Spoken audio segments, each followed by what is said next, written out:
James Whale on Talk Radio. Right, well, Mr. Ian Lee might as well come in and tell us what's in his programme, because I've finished now. Because I'm not even sure, you could throw my granddaughter out of the chair. I'm so sorry that you're... I'm not even sure that we're on air. You know Ian Lee, don't you? You didn't know Ken Dodd, but you know Ian Lee, don't you? Because of what happened with in the jungle. Yeah, she was a big fan of your strawberries. The strawberries and the cream. Yeah, big fan saw of that, Yeah. What's happened to the moustache, man? What's happened? You Shaved it off. Bottled it. I shaved it off. Why? It was good. I liked it. I just decided I didn't fancy it anymore. No, right. But are you going to bring it back at some point? Who knows? Who knows? Who knows? Well, if you don't know, we don't know. I've had a week off, and it's always weird coming back after Yeah, a week. isn't I it? can't Yeah. remember how to do it. No, it's easy. You just sit down here and just do nothing, right? Just do Brexit. Just carry on. You can carry on calling about Brexit. He'll be taking over, carrying on with the Brexit chat. The Late Night Alternative with Ian Lee on Talk Radio. We have ways of making you talk.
In a minute. Hang on.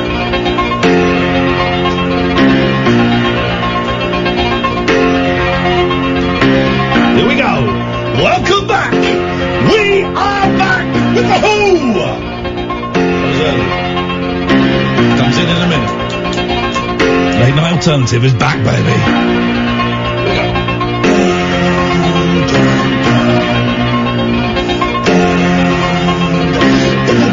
No, it was early. Early. Here we go. It's alright, don't worry, it's coming. Does it normally go a bit more... In a second, it's going. No, it's early. It's going to come in a minute. Late Night Alternative is back, baby. We're back with the Who. Barbara O'Reilly, Teenage Wastelands, The Who. Ladies and gentlemen, on drums, would you please welcome Mr. Keith Moon. Not yet, hang on, it's coming. He's gone out. It's a long time since I've heard this. Here we go. Ladies and gentlemen, would you please welcome on drums the one, the only Moon the Loon. No, it's not.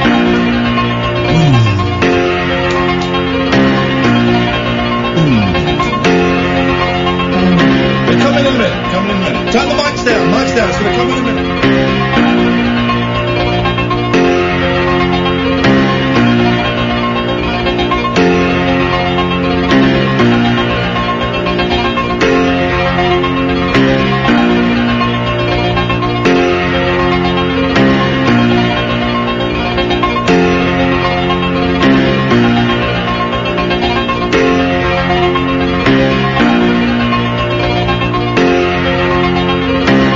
Ladies and gentlemen, would you please welcome to the stage, the Who! No, not yet. Mic's off.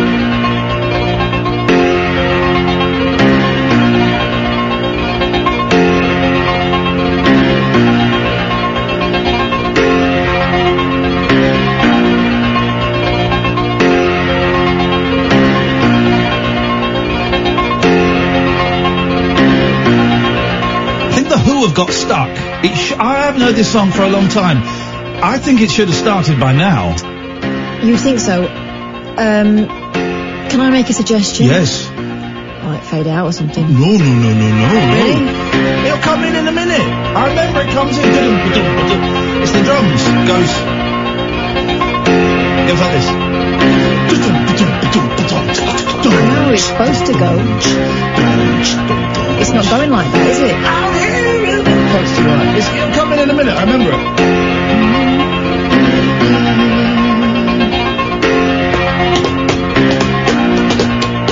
Right. At what point got stuck. are you willing to? I'm willing to go up to 11. Okay. If they've not come in by then my bad.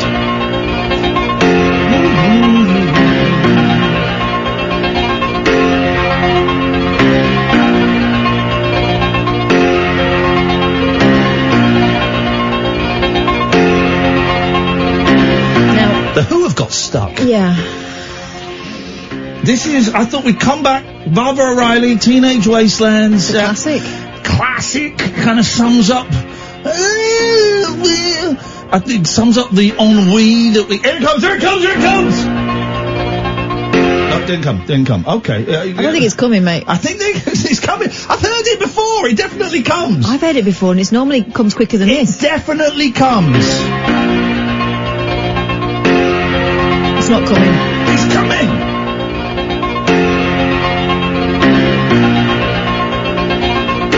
Listen, don't be embarrassed about it. It happens. Okay, well, hang on. One more, give it one, right. We're going to go around one more time, and if it doesn't come, then here we go, one more time. Not there, okay, here we go.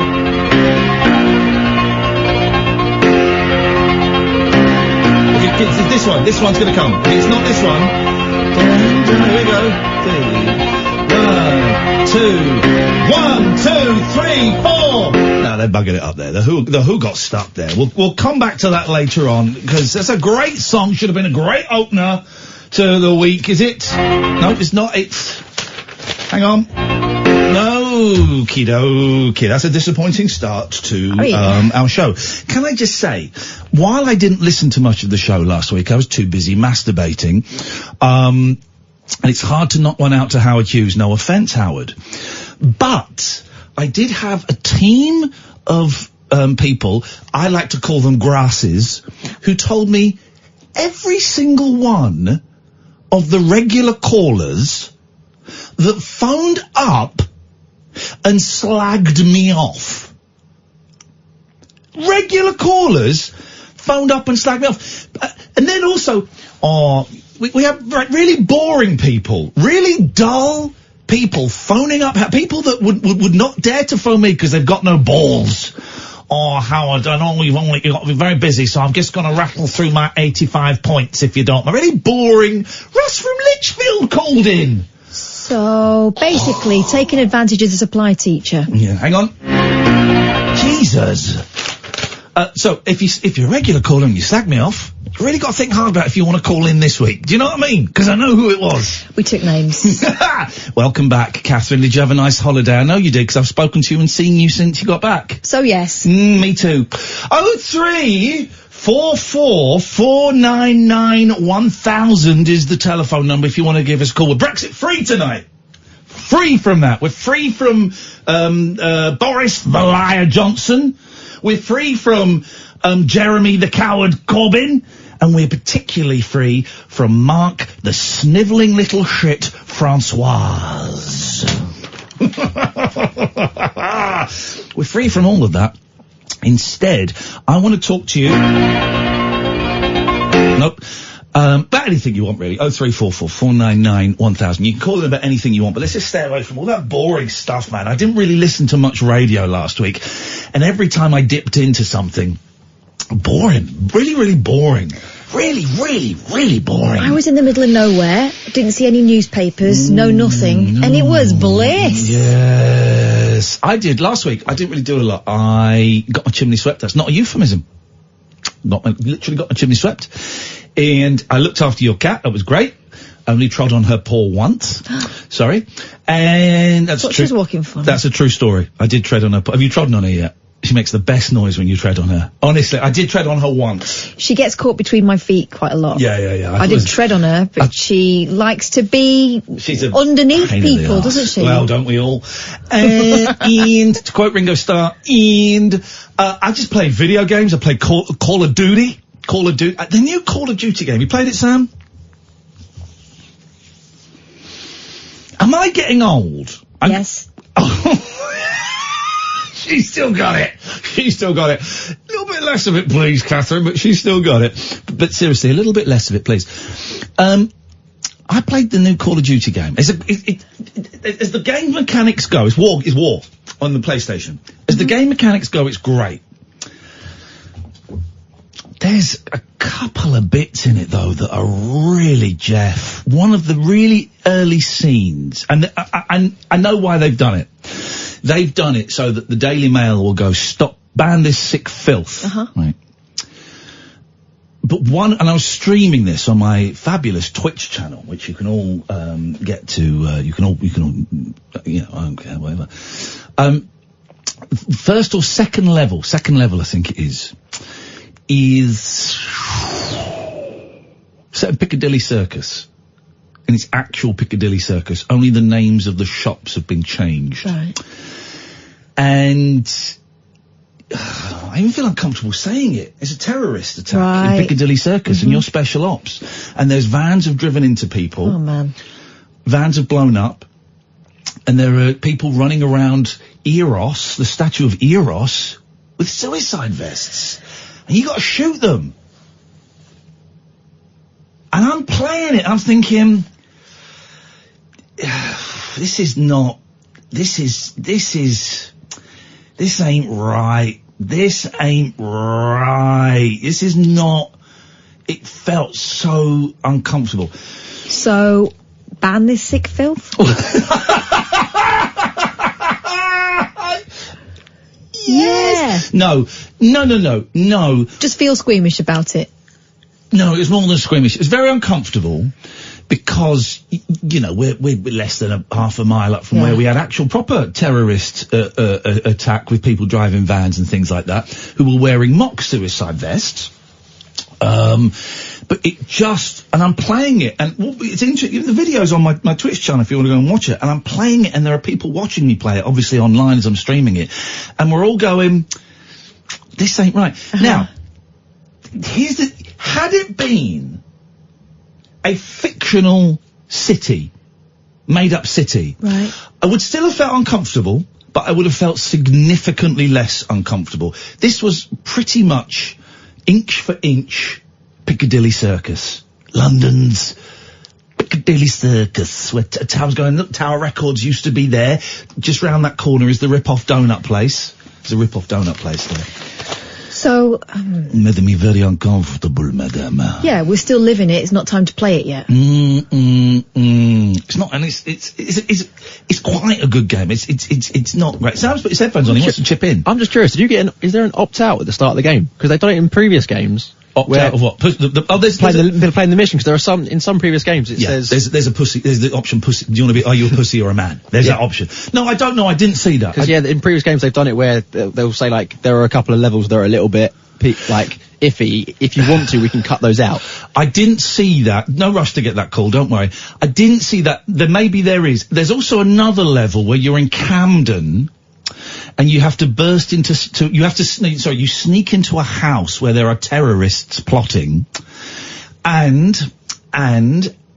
you got night vision goggles on, and you got to go and you kill all the men, and then you go into a room, and there's a woman holding a baby. What do you do? Oh my God. What do you do? Well, I killed them both just to be safe. I'm joking, in a very lame thing.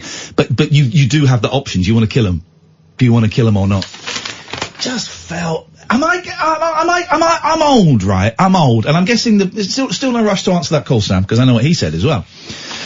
But you're a younger man, Sam. These aren't really your type of games anyway, are they, the Call of Duty? Not anymore, no. Why not anymore? Because there was a couple of them I just played too much. Right, okay. Back when I was like 17, 18, it was just Because there was a Call of Duty a few years ago where you had to kill civilians in an airport. In an airport, yeah. And that was one that I know you could opt out of. You could opt out of that, and could not you? play it, yeah. Right, okay, yeah. It's really messed up, because I'm a big fan of video games. You can get that call now if you want. Oh, he's gone. I love video games. I bought myself a Switch. Oh, very good gaming on the go. And, well, I bought 2 Switches. I bought a Switch Lite from Hong Kong, from China, mainland China. And when it came, I was like, what have I bought this for? So I sold it to a very nice man on Twitter. Met his family on Sunday. They were lovely. And then I bought like a proper Switch. And I played a lot of games last week. It was just a real, let's switch off the brain, let's relax and float downstream. And then Call of Duty, I mean, I'm enjoying the online game. I'm, enjoying it. But I just felt a little bit, hang on. Still going with that Who. It just felt a little bit, didn't feel, the Piccadilly Circus thing felt particularly unright. 0344 499 1000 is the telephone number. If you want to give us a call, you're very welcome to. We can talk about absolutely anything you want, dear listener. The Late Night Alternative. I know, sing hosannas. Thank God we are back. Catherine Boyle, Iain Lee. I don't know. Sam. Is it? Yeah. Has he got a last name? Yeah. Talk Radio. Unmissable late night radio with the original king of unconventional conversation. Make contact with Iain Lee. The Late Night Alternative with Iain Lee on Talk Radio. I've got no idea. This has been playing for 17 minutes and 16 seconds. I've got no idea what. I'm sure it was. It's not there. No. The Who are stuck. 0344 499 1000 is the phone number. Let's go to Paul. Good evening, Paul. Yeah, mate. I'm all right, Paul. It's the first time listening to your show, dude. You're a bit out there, aren't you? Well, we're all high on Jesus, mate. It's a very Christian-based show, this. We're going to be we do a group prayer at 11. Are you joining us? No, I'm a bit of a atheist, to be honest with you. I turned back on Catholicism years ago. You'll be proven wrong. I'll be laughing at you, and I'm in heaven, and you're in hell. Well, I'll laugh. I'll fax you. Well, shit in one hand and praying the other. Shit in one hand, pray in the other, brother. Tell me about it. Which materialises first? Yeah. Literally no idea what it means, but I like it. Sounded a bit rude. What can we do for you, Paulie? Well, it's the first time I've ever heard somebody swear on the radio. It was you. You swore on the radio. No, I know. That's because I heard you swear first. Oh, no, you didn't. That's a lie. I've never sworn on the radio. Don't swear on the radio, mate. Well, you didn't. You said you was masturbating, and then you said shit. Masturbate isn't a swear. You said shit. I didn't say shit. Masturbate isn't a swear. You said shit as well. Can everyone stop saying shit now? Okay, thank Sorry. you. You said it. I never said it, and masturbate isn't a swear. Well, yeah, okay. Well, it's a good show anyway. I'll just think, fair play on you. I wanna fight you. You want to fight me? I'm not a fighter. Well, then I'm gonna pummel you. Yeah, I want to pummel you. I want to take our shirts off. Take your shirt off now, Paul. I'm going to take my shirt off and we're going to pummel each other. No, I can't get my shirt off. No. Take it off. Take it off.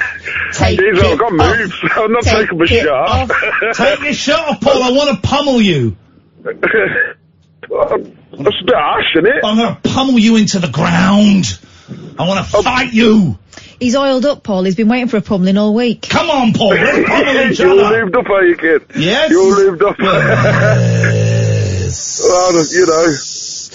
Well, Paul. You. I would like to play a game with you. Go on. Are you aware of the game rock, paper, scissors? Or some call it rock, scissors, paper, but they're wrong. Yeah, go on. Here's what we're going to do, Paul. We're going to play, for the first time ever on British radio, we're going to play rock, paper, scissors. Okay? Okay. So we're going to go 1, 2, 3, and then you tell me what you got. You ready? 1, 2, 3. What have you got? Paper. Oh, mate, I got scissors. All right, 1-0. First 1 to 3, okay? 1, 2, 3. What have you got? Rock. You got rock? Yeah. I've got paper, mate. It's 2-0. Here we go. This is your chance, Paul, to claw it back. 1, 2, 3. What have you got? What have you got first? You tell me what you got first, Paul. We'll go together. Go on. Go on then. 1, 2, 3. Go on. Go on. Paper. You got what? Paper? Unlucky, mate. I got scissors. He has Paul, an all. thank you so much for that call. I appreciate that. Only here on the Late Night Alternative, weeknights from 10 with Iain and Kath, where we play rock, paper, scissors while the whole country is falling around about us. You're unbeaten at that game, aren't you? Completely. This is Talk Radio. There's your first video of the week, guys. Here's your first video of the week. I've forgotten how much of a joy this is. I remembered why it's not always a joy. Good evening, George. Hello, Iain, Kath. Now, I heard you were quite rude to our stand-ins. I wasn't. No, Yeah. I called You said in. they were stupid. Sorry? Did you say they were stupid? No, I apologise for. No, I didn't ask if you apologised. I asked if you called them stupid.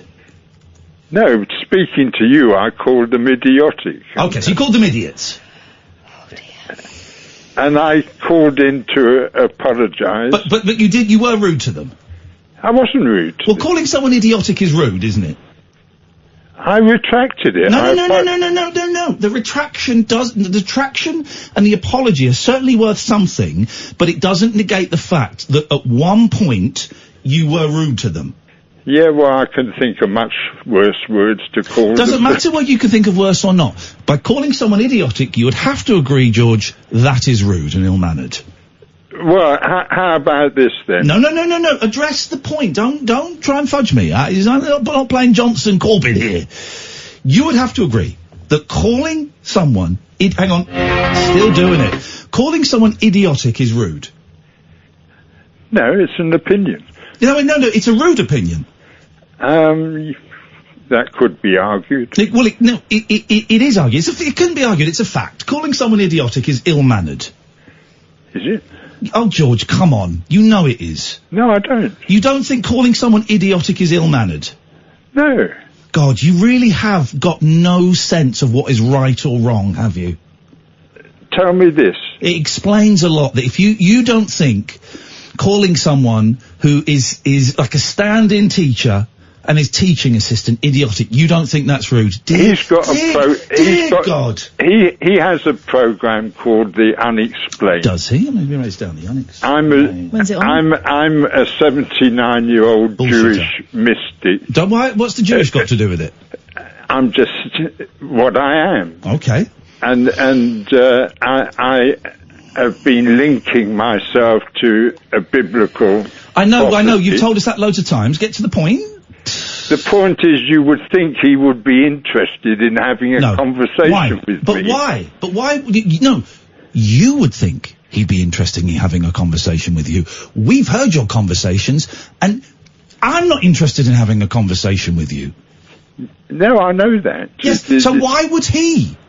Because he has a program called The Unexplained. Yes, it's called The Unexplained. It's not called The Dull. It's not called The Nut Job 3 hours. It's called The Unexplained. It's dull, you think, to be able to... You can't! To be able to explain the truth that lies behind the mythical George, you Bible can't, though. stories. You can't, though. All you do is talk rubbish. That's it. That's it. You don't listen. I do listen. No, you don't. No, here's the thing. I do listen to you. I have listened to you. You don't listen to me. You are one of the most ill-mannered callers I've ever had the misfortune to speak to in over 20 years of phone-in radio. Let's talk about ill-mannered. On Friday... I wasn't here Friday. You got to speak to Haley, you got to speak to Howard. No, what happened on Friday? What happened on Friday is absolutely nothing to do with me. I just want to share a story about ill manners, Iain. I don't want to hear it. You don't want to hear. You don't want to give me a chance to say what I want to say. No, because it will be the same old rubbish about a Bank of a Million Wonders, the Wise Islands, and all that usual rubbish. No, it wasn't. It was me hanging on the line for 3 hours. Okay. Hanging on the line and not being... You could have put the phone down. You could have put the phone down at any point. Of course I could, right. But I stayed on the line for 3 hours. That's if that happened. And you don't think that is rude? If you'd let me finish, I was going to tell you, if that happened, then that is very rude and ill-mannered. Yes, I would agree with that. I can spot ill manners on both sides. That is Howard Hughes for you. No, well, so hang on a minute. if you were rude to me and called me idiotic, I'd be tempted to keep you on hold for 3 hours. I wouldn't do it. I think it's a mean trick. But if you'd been rude to me, as you have been, I could quite easily write that off. I haven't been rude to you. Oh, George, shut up. You're rude to me all the time, man. No, you're rude to me. Here we go, because I don't listen and you're the one that does all the listening, right? I do listen. You don't though. You accuse me of not listening. I listen all the time. You never listen to me. I listen to you all the time. Okay, well that's great, George. I'm laying down some rules. I'm laying down some rules. I'm taking the old. Trying to do a sheriff thing. I'm the old sheriff, but I got new rules, and the new rules are: I don't want to hear none of your boring mystic rubbish. Okay, but I would have thought some of your listeners would be. Well, I tell you what, you go and find them and you go and speak to them, but not on my radio show. How's about them apples? Yeah, well, it's interesting. What you're saying is not interesting. No, what you're saying is interesting. Yes, I know, it's my radio show and I make it interesting. Yeah, but I don't want to hear on my show no more your rubbish about all of those prophecies. Okay, I tried to make a prophecy with Howard Hughes I don't care. when I spoke Stop to him. talking to me about Howard's show.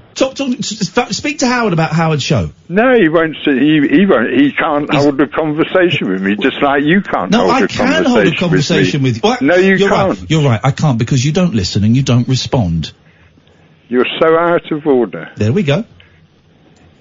You are. Here we go. 35 years I've been speaking to radio presenters. Which other shows do you get on now? Had a nice conversation with James Max. Okay. Which other shows that people listen to do you get onto now? None. This one. Jim Davis. Jim Davis gives you 3 minutes because he's a nice guy. I had a really nice conversation. He doesn't let you. I like Jim Davis. He doesn't let you spout your Wise Island nonsense. Yes, he does. Okay, well then phone up Jim's show. I do phone up. Okay, you can phone my show, but I don't want to hear any of that nonsense because it's boring.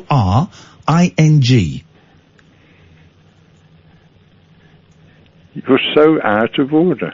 Thank you very much. Stop listening and stop calling. Okay. Thank you.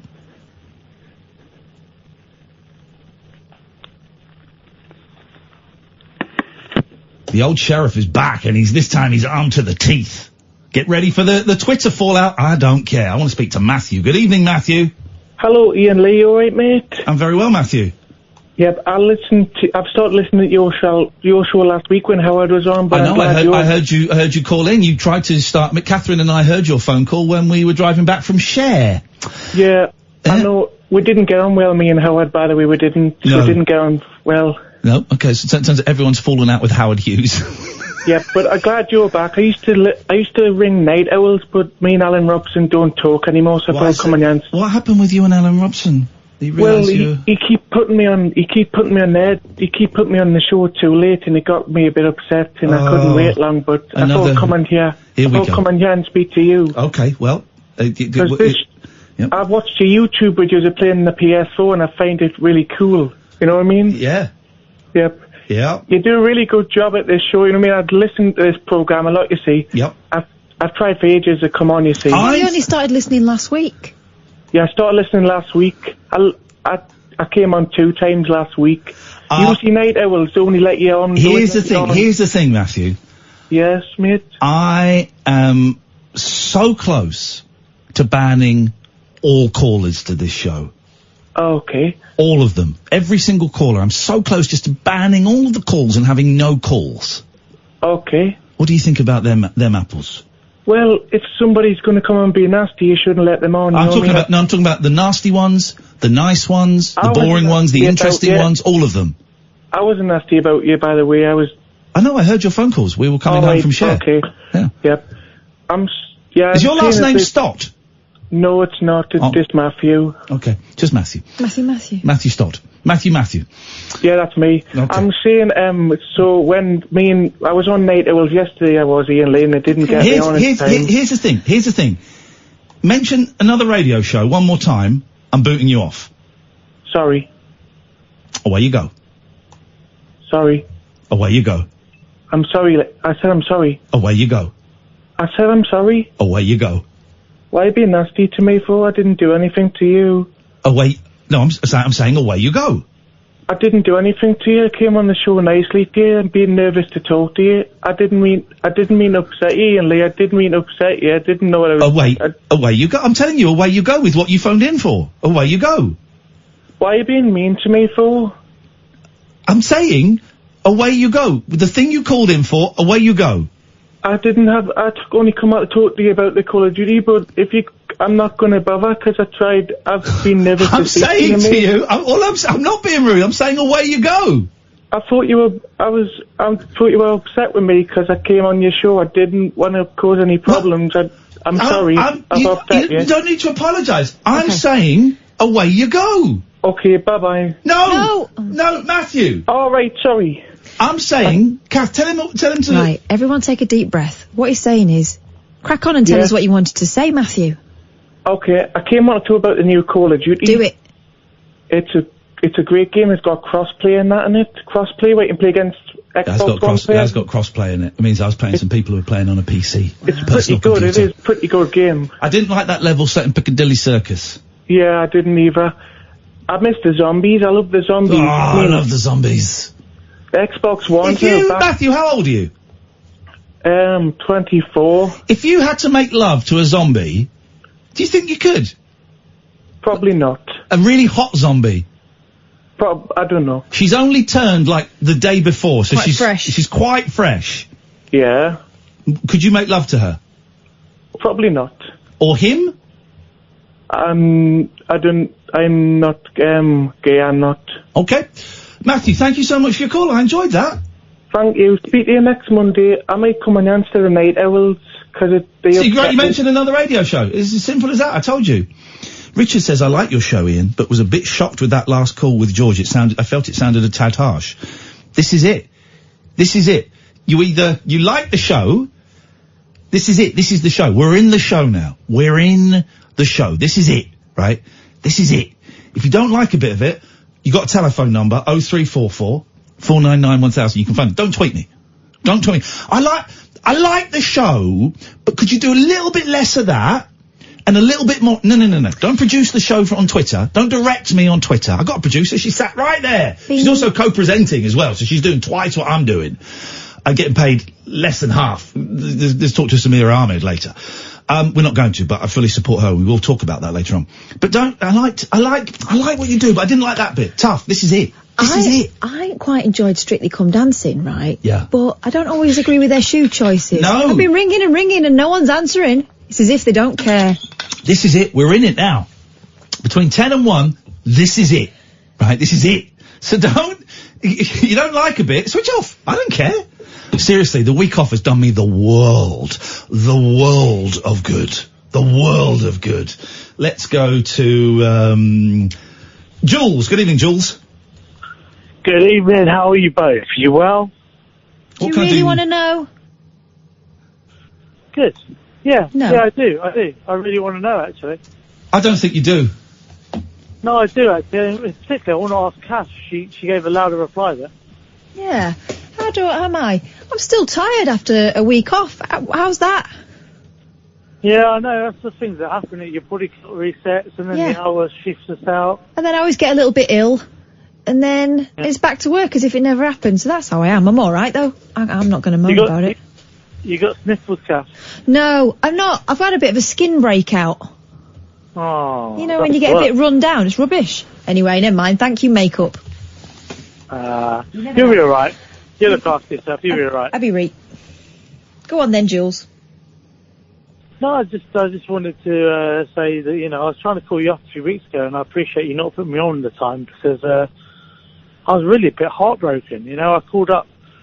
It was around the night when that racist football incident happened, and it really broke my heart. And it's taken me a few days to get my head around it. And we're better now. And they have to replay tomorrow, so we'll be all right. We're all going to be all good. Yeah. What on earth are you whittering on about? also, did you see in the news there was like the world's greatest goalie, Valerie from What on earth are you talking about? We wouldn't put you on. Took you a few days. What are you talking about? Well, I was trying to call up, right? I called like, I don't know, 9 times that night, on the Saturday night, and it just never got on. Mate, we're not on a Saturday night, not live anyway, it's a best of. Oh, that's why then. You failed the basic intelligence test. If people like bloomin' Rainbow George and Alan Caddick can pass the basic intelligence test, you failed it. Oh, that's why. Yeah, that makes sense now. Jeez. Right. People on Twitter, right? F off. Just to let you know that Matthew's got special needs and is a really nice guy. Just to flag that up. We weren't horrible to Matthew. We weren't horrible to Matthew. You ain't got to flag anything up. Please! Stop telling me I'm doing my job when I'm the best at it. I'm really, really good at my job. Really, really good at my job, right? So, well, apart from this bit. I just do not know what happened there. So just don't, it's great, but I've muted nearly everybody on Twitter anyway.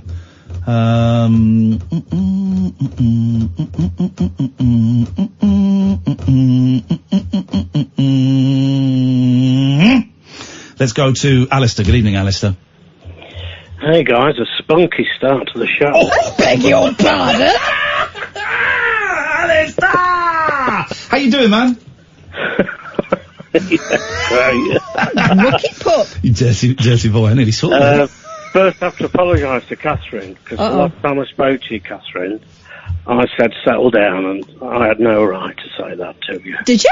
He was giving you advice about getting married. God. Oh, it's all right. No, we were talking about masturbation, actually. Enough, Speaking of which, Bilal is listening. Good evening, Bilal. Hi, Bilal. Enjoy your FIFA game. Is that what we call it now?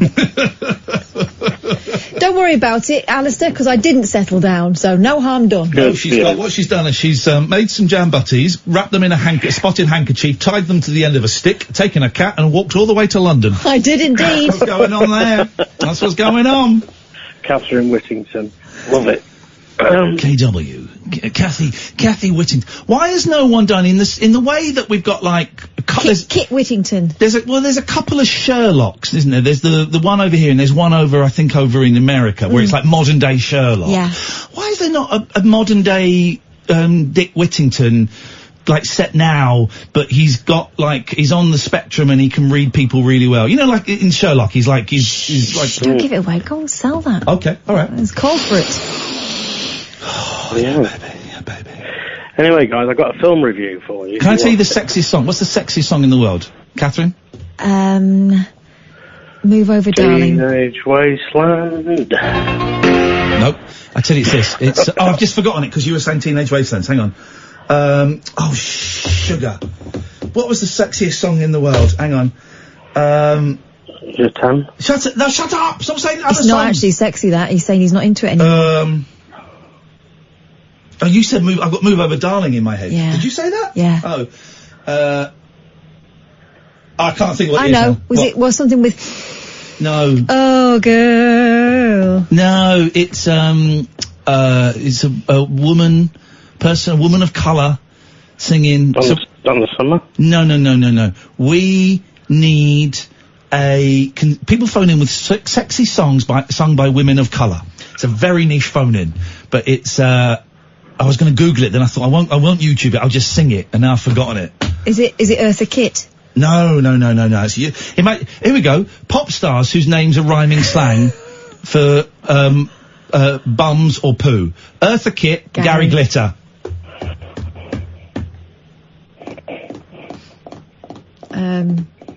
Does it have to be pop stars? Can it not be Douglas Hurd? I have to go and stand out here and try. Why? I've got to think of the song. And you talk to Alistair. I can trust that. Now you got me thinking of people that rhyme with Alistair. Yeah. Anyway, don't worry about it. No apology necessary. I didn't even notice. And as I said, I refuse to settle down, so it's fine. What did you want to say apart from that? Well, I wanted to review Midsummer Oh, right, whether now. you've seen it. I haven't seen it. Have you seen Midsommar, Ian? He's out there ranting. Have you seen Midsommar? No, if he spoils it, I'm gonna... If you spoil it, karate chop him to the windpipe. we're gonna double team you. Oh, yeah. You should watch Mother! Mother? I've seen that. Mother! You should watch Mother! With Jennifer Lawrence in it. Yeah, it's great. Have you seen it? Yeah. I taped it tonight. It's on now. It's great. It's a great movie. It's a great movie. It's worth of a second look, actually. Because well, now I know. Now I know what it is. Is it an allegory?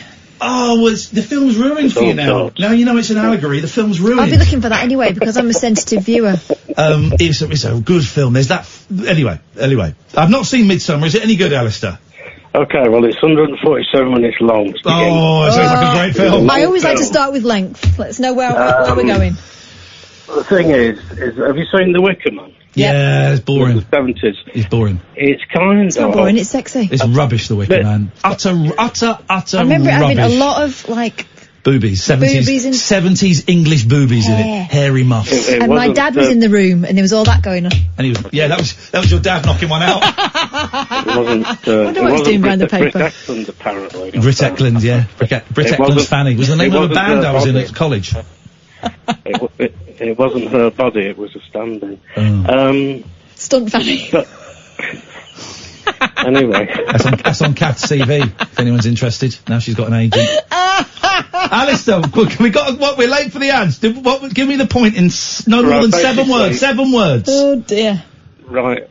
Complicated version of The Wicker Man. Complicated version of The Wicker Man. One more word. Ordinary. I want movie reviews in 7 words, please. We've got a lot of calls on the switchboard. 0344 499 1000. This is Talk Radio.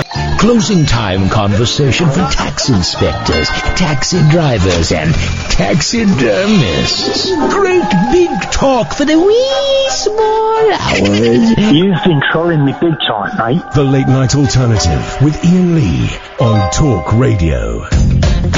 0344 499 1000. The Who are still out there. I've got no idea what's going on there. The Who have got stuck in a rut. Late Night Alternative. Sam is answering your phone calls this evening. Catherine Boyle is over there. Yay! My name is Ian Lee. You can give us a call about anything tonight. We may not be. This week, next week, we might have to compromise a little bit and throw a little bit of a bee on the bonfire. A little bit of a bee on the bonfire. But tonight we are Brexit free. 0344 499 1000 is the phone number if you want to give us a call. Let's go to Richard. Good evening, Richard. Hi, Ian. Hello, Richard. Fantastic show, and it is. It was amazing when I met you at the studio, and I've got to come on and say I'm like you. I do hate tweets, and I have to apologise because I did tweet. Here we go. And obviously, I don't know the full story, so I kind of probably jumped to conclusions a little bit. Yeah. So I don't know George. I don't know the history of that. Yeah. Apology accepted. Yeah, and what I didn't want to do was start all these horrendous tweeters. Here's the thing. This is we're in now. We're in the show, right? And if people don't like bits, phone up and tell us or switch off. That's it. But just sending the tweets, trust me. Me and Kath know what we are doing. We make between 10 and 1 weeknights. We make very few mistakes. And this isn't a radio show where you can't, it's not like James O'Brien or Mike Graham or Nick Ferrari, or you dip in for a bit and then this is like a soap opera. This show is like Coronation Street, right? It runs and it runs and it runs, and there are themes that weave, and there are callbacks, and there are throw forwards, and there are red herrings and MacGuffins, all of this stuff. So we know what we're doing. Very rarely do we get it wrong. Yeah, very real, and I love it. When me and the wife watch it, and it cheers us up, and it's better than, I don't want to say the B word, Brexit. But no, definitely a good show. Have you ever made love whilst listening to the show? Oh God, I don't want to know. Oh, well, no. Do it. Probably no. Do well, it. we could do, yeah. Do it. We need to do that, probably. Do it. Honestly, it's the most, I go home and I play tapes of this, while I pleasure myself. Oh God. That bit there, Catherine, thank you. You've just given me the money shot. Thank you so much. Say it again. Say it, Catherine. Oh God. There we go. Perfect. It's for the price of 1. 2 for the P-O-O. That's 5 seconds apart there. You could probably squeeze 2 in there. That's rude. Richard, thank you for calling. Thank you. Good day. Let's go to Dave. Good evening, Dave. Hello? This one ain't going to last very long. Yes, Dave. Hi, mate. I'm just listening to the first time I've rang you. I'm thinking you could make a feature out of your movies in 7 words. Movie reviews in 7 words. Yes. I was thinking, for the Titanic, big ship sinks, everyone nearly dies. That's 6 words. We could split everyone into 2. Everyone's 1 word. Big ship sinks, everyone nearly dies. That's 6 words. So there's a really basic premise. Sad. There you go, sad. Big unsinkable ship. Big unsinkable ship. That's 3. Sinks. Yeah. Everyone nearly dies. Okay, there we go. We got it. I mean, that does contain a spoiler, though. Are we going to allow that? Well, yeah. We can allow spoilers. Okay. Also, what are your views on cat people? Do you not think dogs are better? Sorry? What's your view on cat people? Okay. People who like cats. Do you not think dogs are better? No, I think people that own dogs are generally, and this is a generalisation, sexual deviants. And smelly. Well, I've got a dog and I'm a sexual deviant. That's possibly right. There we go, you see, Dave. Thank you very much indeed for your call. I'm glad we got there in the end. From out of the frying Dave into another Dave. The Dave, out of the frying Dave into the Dave pan. Into the Dave. Pan Dave? Pan Dave. Dave Pan. Pan Dave. Damn what you're saying. No, exactly, and it was dumped. I don't know what he said. One of the Scousers got onto Howard Hughes' show on Friday. Well, Howard Hughes is a Scouser. Is he? He mentions it every now and again. I've never heard him say that. Really? One of the Scouse callers got on, the boys that try and get on our show. It's really, really boring. Turns out they actually had nothing. They haven't got anything. There's no punchline, is there? Let's go to June. Hello, Ian. Hiya, Kath. Hello, June. Oh, my God, it's lovely to have you back. It must be such a relief. I've had such a busy week. Go on. I'm one of these sexual deviants. Okay. We've just got a second Cocker Spaniel puppy. So you like a cock or two? Yes, I like a cocker or two. There we go, you see. Yes. And I also booked up for Cardiff. Oh. Birmingham. Whoa. And Manchester. Hey! Then June, you and your daughter are going to get a free rabbit hole badge. When we get there, we're getting them made, we're going to have them. You're getting 1 free each. Yeah, not even joking. Oh, brilliant. You're getting, and they're lovely, nice little rabbit hole pins with the rabbit hole, logo, what do they call it? There's metal. Yeah, enamel. Soft enamel, that's what it is. Yeah, classic. Oh, brilliant. You're going to get a couple, June, to say thank you for your support, 'cause we appreciate it. Our kids have got their own badge making club going on. They make their own little badges. BMC. And they were going to make one each for you and Kath. Oh, it sounds like we got a little trade-off going here, June. I don't know whether they're going to be late night alternatives or they're going to be rabbit holes. Well, that is very, very kind of them. And on a serious note, we'll give you a handful of badges. But thank you so much for your support. We really appreciate it. That's very, very kind of you, June. Okay. It brightens my life listening to you too. I'm telling you. We might even. What's your tipple, June? What's your drink of choice? Squash or water. Sorry. Oh. I'm teetotal, darling. Let's just say in Cardiff, you might find yourself with a nice glass of lemon squash with your name all over it. Underwater. Let's not get carried away, Catherine. Let's not get carried. I'm not allowed to drink because of all my medication. Because the last time you did it, you went. The state of Henny's was outrageous. I can remember the last time I got drunk. I can't. Oh God, I can. I couldn't even get from their house to my house, and it was only about 5 away. Let's think about when we used to get drunk. Oh, beautiful Jackie D's. Jackie D's and Coca-Cola. Oh, Jackie D's or Sun and Comfort. Oh, vodka and orange. Oh, with loads of ice in it, man. I used to go to work in the pub and the landlord would have a whiskey and dry waiting for me at 10 o'clock in the morning. Did you have whiskey neat? 'Cause I didn't like whiskey, but I liked what it did to me. But I didn't like the taste of it. Well, at 10 o'clock in the morning, followed by a cup of coffee, I couldn't give a damn. The drink that I discovered when I was in San Francisco that does everything it says on the tin and more is Red Bull and vodka. Oh, God. God, Miss Jones! Miss Jones! Shagadelic, baby! I can't. Woke myself up. Red Bull. I woke myself up. Shagadelic, baby! I'm Austin Powers, baby! Still dancing after being on Red Vodka and Red Bull all night long. What did she say then? Did she just swear? No! Sam, get that clip of what she just said then, because she said red effer. You said red effer. No, I didn't. She said red effer. Did you hear it, June? Well, I heard her say something about Red Bulls. Hang on, Sam, can you play it? In a heifer. He's going to find it. You said red effer. No, I never. You said red effer. Oh, God. So it begins. Here we go. Hang on. He's Red Bull and vodka. Oh, God. God, Miss Jones! Miss Jones! Shagadelic, baby! That's Austin Powers. That's a new one. I can't. Woke myself up. Red Bull. I woke myself up. Shagadelic, baby! I'm Austin Powers, baby! Still dancing after being on Red Vodka and Red Bull all night long. What did she say? Said Red Vodka and Red Bull. She's doing it again! All Stop night saying it! long. You said red effer. Did she just swear? No. After being on Red Vodka and Red Bull all doesn't night. She, Sam? She says red effer. One more time. What are you talking about? Listen, after being on Red Vodka and Red Bull all night long. You said red effer. Shut up. You've got a filthy mind. Did you hear that, June? I heard her say something about Red Bulls, but I didn't think it was heifer. No, I didn't. It wasn't heifer, June. June, we're going to go because, just that's the way it goes too. Thank you very much indeed. Thank you, June, for this one. Coming to Cardiff. Everyone said, come to Wales. Come to Wales. Come to Wales. So we booked a show in Wales. We've sold 9 tickets. Thanks, Wales. But we are coming to Wales in March, in Cardiff, and we've got Manchester is on sale.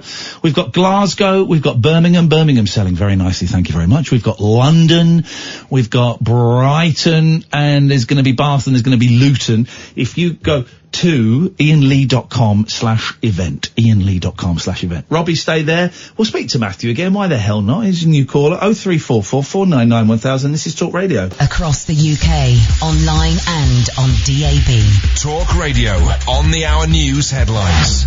That would be his 4th attempt to force a general They election. cancelled Brexit. Tory MP Tobias Ellwood. They said no, but tomorrow I think the Lib Dems and the Scott Nats are Why does life have to be so supporting a bill to put forward a simple majority, not as we had today, which is The Late Night Alternative with Iain Lee on Talk Radio. We have ways of making you talk.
Are you mad? You're a pervert. Off with his head! Aren't your balls normally held back by your willy? I'm David Babcock and I got my willy stuck in a hoover. No, I totally disagree with sex of the robot. Dick.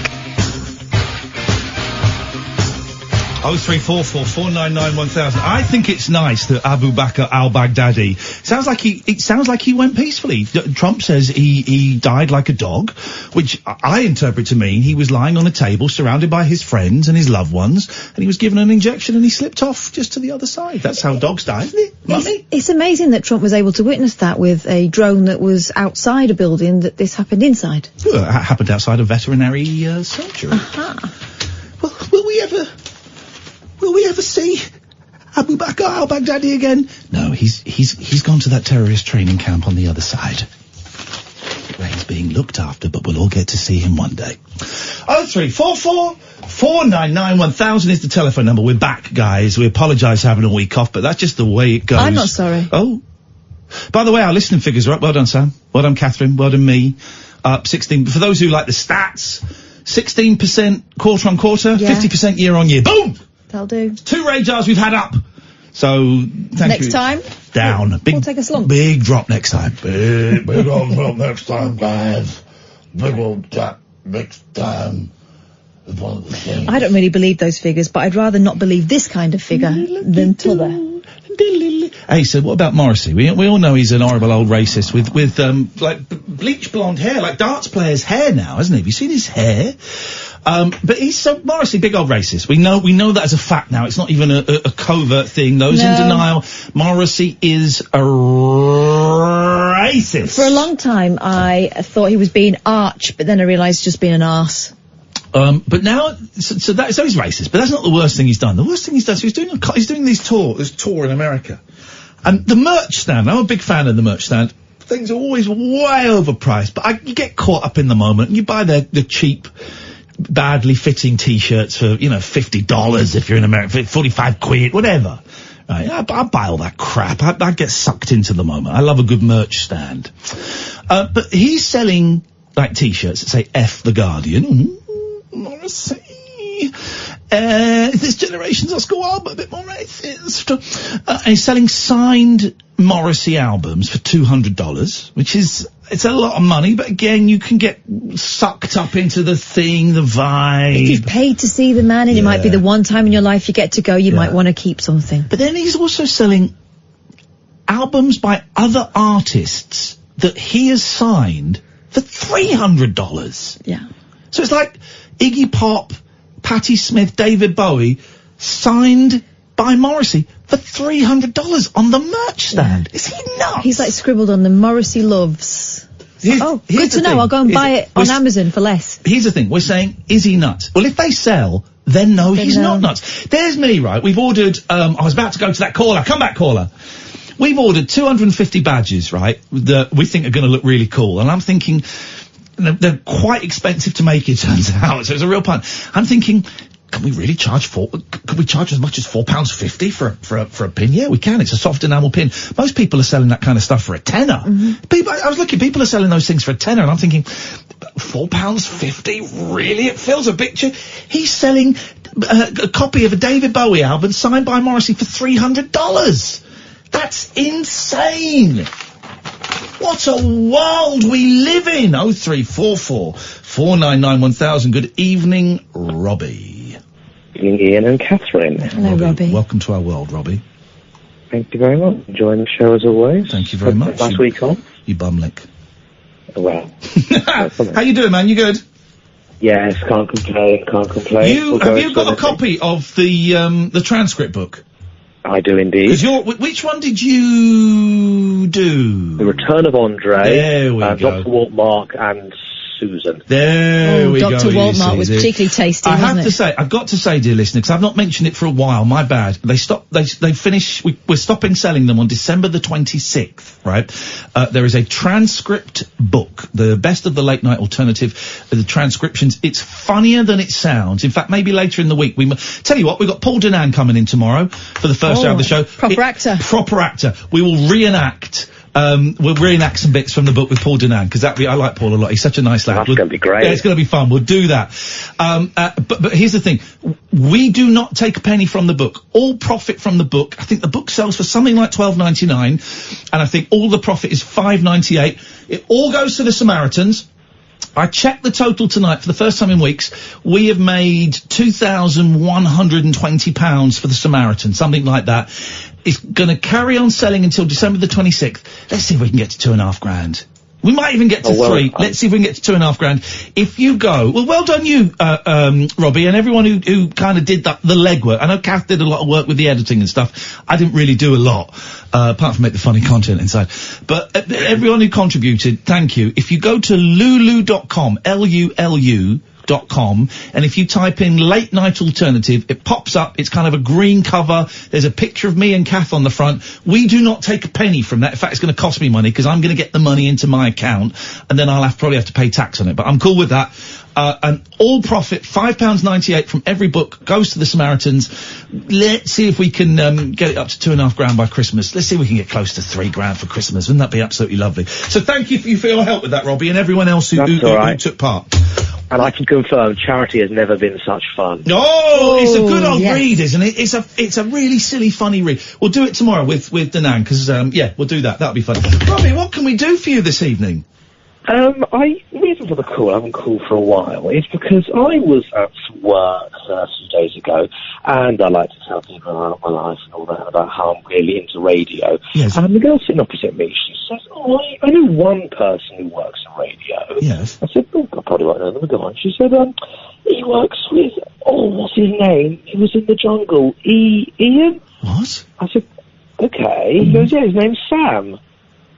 Oh, Sam's got a friend. Put your headies on, Sam boy. Here we go. What's it? Sam is now tuned into us, Robbie. Tell us more. Sam, she knows your sister. Her name's Amy. Yeah. She's a cabin crew member. Yeah. And, she was singing your praises and saying how you're proper into it all and how you're very good. Wow. And how she's friends with your sister. There you go. And now you've got a lovely family. There you go, you see. He's got love. I've met Sam's sister. She's a delightful young lady.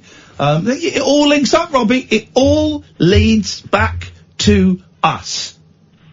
Indeed it does. Thank you for that, man. Appreciate that. And we'll speak to you again soon, man.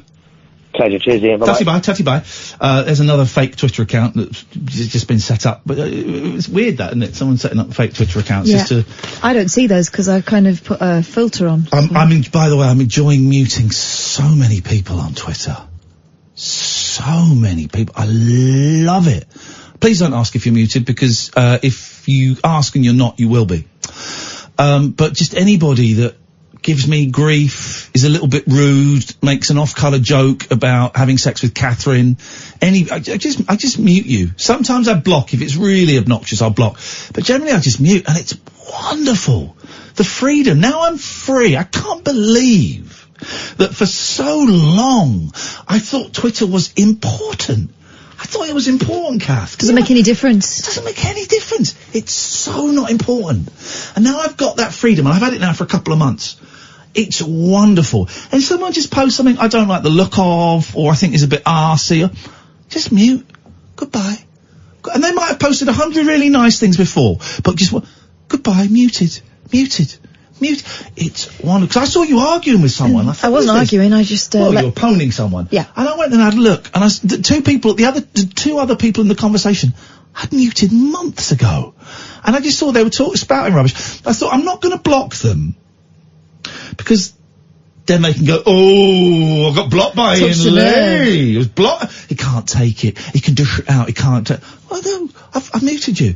Well, then you're living in an echo chamber. No, I'm not. I'm living in the real world, and Twitter is like 0.001% of that world, you absolute asses. Love it. So freeing. Switchboard is empty for the first time this evening. Let's do something about it. 0344 499 1000 is the telephone number. This is the Late Night Alternative. We're here every weeknight from 10. Ian, Kath and Sam on Talk Radio. Uncut after-hours conversation for the up-all-night generation. The Late Night Alternative with Ian Lee on Talk Radio. Let's go to line 1. Hello, line 1. You're on the wireless. Hello? They're gone. Only you can make me whole. We've got a phone-in topic here. Because we're talking about Morrissey signing other people's albums and selling them, for like $300. And then Paul reminds me, he says, similar to the Morrissey thing, you signed a copy of Ian Collins's very slim book for me once, but you didn't charge 300 quid. And still, I remember he lent it to me because I couldn't get a copy of it to read it. Very slim. It took an hour to read. And he asked me to, and I signed it for him. And it reminded me, I have a copy of a Frank Sidebottom 10-inch record signed by Bernard Bresslaw from the Carry On films, because I just bought it. I was up in London and I just bought it in HMV, and me and my friends were walking past a theatre where the show Me and My Gal was on, starring Bernard Bresslaw, and just as we were walking past, Bernard Bresslaw walked out and we went, flipping it! And I went, let's get his autograph. And the only thing I had was this Frank Sidebottom record. So I got him to sign. I've got it. I'll bring it in. And then, this is beautiful, right? 17 years old. Is Bernard flipping Bresslaw, a legend, by any stretch of the imagination. And he's walking down the street. So he signed the thing, and we went, thanks, man. He went, oh, thanks, lads. All right, thanks, lads. Absolute pleasure. And he walked off. And as he walked off, it was me and my friend Malcolm, and we just went, just two of us applauded him, right? Some blokes on the other side of the street looked at us, then looked at Bresslaw, and they went... We started a spontaneous round of applause as Bernard Bresslaw walked down the street. Brilliant. It was we had about 20, 30 people joining in by the end. It was wonderful. So spontaneous rounds of applause in the street, and things you have signed by people who didn't make or record or write the thing what you done got signed. 0344 499 1000. There we go. We got ourselves a show, dear listener. Katherine, what have you brought to the party this evening? Woman thought her boyfriend had died, then she bumped into him at a restaurant. Oh, we've all been there. We've all been there. What, that restaurant? Yeah. Full of dead boyfriends. God, can you imagine? Oh, the stench. A woman has shared the bizarre tale of how her ex-boyfriend faked his own death. I need the music. Okay. I'm gonna fake your own death music. That's a really tough call. Here we go. Okay, this could do it. This could do it. Yeah, oh, this is perfect. Here we go. Way you go. It sounds like a plot straight out of an Agatha Christie novel, writes someone rather elaborately in the Mirror. A woman is told her ex-boyfriend has died and grieves the loss, only to come across him a few years later, very much alive and working in a local restaurant. What? The unbelievable scenario is one that an Australian woman, known only as Rachel, is said to have found herself in. Don't stop, but you say unbelievable, I say don't stop believing. The young woman recently opened up to abc.net.au about the bizarre situation she experienced with her former flame. She was just 18 years old when she started dating a chef from her local pub. The relationship seemed like any other teenage romance, and she described him as being really nice. However, things took a bit of a turn when her boyfriend, who cannot be named for legal reasons, because it's probably bullshit, lost his job and asked to borrow hundreds of pounds for her to live on. Lost his job and wanted... No, I say something vulgar there, and I stopped myself. I stopped myself saying something vulgar because I'm a good guy. He paid some of the money back, but when they broke up a few months later, she claims he refused to pay the rest and stopped replying to her messages. Things got stranger when his friends informed her that the furniture had started going missing from his house share. Furniture was gone, bed was gone, everything was gone, explains Rachel. The initial story was he'd gone to rehab in Queensland. She wasn't completely convinced by this, but before she had time to investigate, her ex's mum messaged her to say her son had died. Ooh. Sounds stupid in retrospect, but if you don't have any reason to question it, if I called you and told you my mum had died, you wouldn't be like, give me a death certificate. Rachel grieved the loss in her own way and eventually moved on. What does that mean? She grieved it in her own way. She played like FIFA the whole time? That's how I'd do it. That's how I would do it. Then 2 years later, the whole story unravelled. While back in her hometown with a friend, she stopped by a restaurant where she was stunned to discover her ex-boyfriend was very much alive and working there. Ooh. I just went into shock, she recalls. But before she could confront him about it all, Rachel was asked to leave the restaurant. Unsure of I think Rachel's trouble. You think? For the guy to go to pretend this to much... be dead. I think she got asked to leave the restaurant. What was she doing? Unsure of the best course of action, she decided to talk to the police. However, they weren't able to help because they said it was her word against his. Later that same night, her ex's mother got in contact once again. This time he really has died. This time to complain that Rachel had caused a scene at the restaurant and gotten her son fired. Oh, Rachel. The whole saga left the poor woman reeling, and to this day, there's still so much she doesn't understand about it all. Yeah. Her biggest wish is that she could have had a chance to sit down with him properly and talk it through. Yeah. I would have had questions, she adds. One or two. There's that famous Aussie charm and humour. God. Maybe he had a twin brother. Yes, man. Well. If you... Okay, here's the question. Well, just a small town girl. What's wrong with all the bands? Living in a lonely way. What is wrong with all the bands these days? They're getting stuck in a rut. Here's a question, right? Catherine. Go on. You are in love with a man, but maybe... What do you know? You're in love with a man, Beautiful right? woman. Please shut up. You're in love with a man, right? But it's pretty much superficial. What, just... He's hot, and he's got a big schlong, right? Beautiful. So it's pretty superficial, right? I think that's a lasting relationship. Okay. Then you find out he has an identical twin. Uh-huh. Looks exactly the same schlong. Same schlong, what they're... No, they're not Siamese schlonged. But so the schlong. The thing you fall, haven't we all been? The thing that, it's called docking. The thing that you have fallen in love with, the superficiality, is there is two of. Would you? No. For one night? No. And one night only? No. Go twos up with the twin boys? No. You know I've been out with brothers. Not twins. Brothers don't... They look very similar. Oh, God. They were... In fact, there was an embarrassing scenario in which I was... like Data from Star Trek Next Gen. There was an embarrassing scenario because I went out with one brother, then went back to university, then went out with the other brother. And on the second occasion... Well, I was with the other brother. Oh. And he said, oh, you were in here just like 3 months ago. I haven't seen you for ages. And it wasn't the right brother. But because he was with me, they assumed it was the same guy. Anyway, reader, I married him. True story. Just a small town girl, cupping off with twin brothers. A Captain Boyle getting down and dirty. I did not get down and dirty.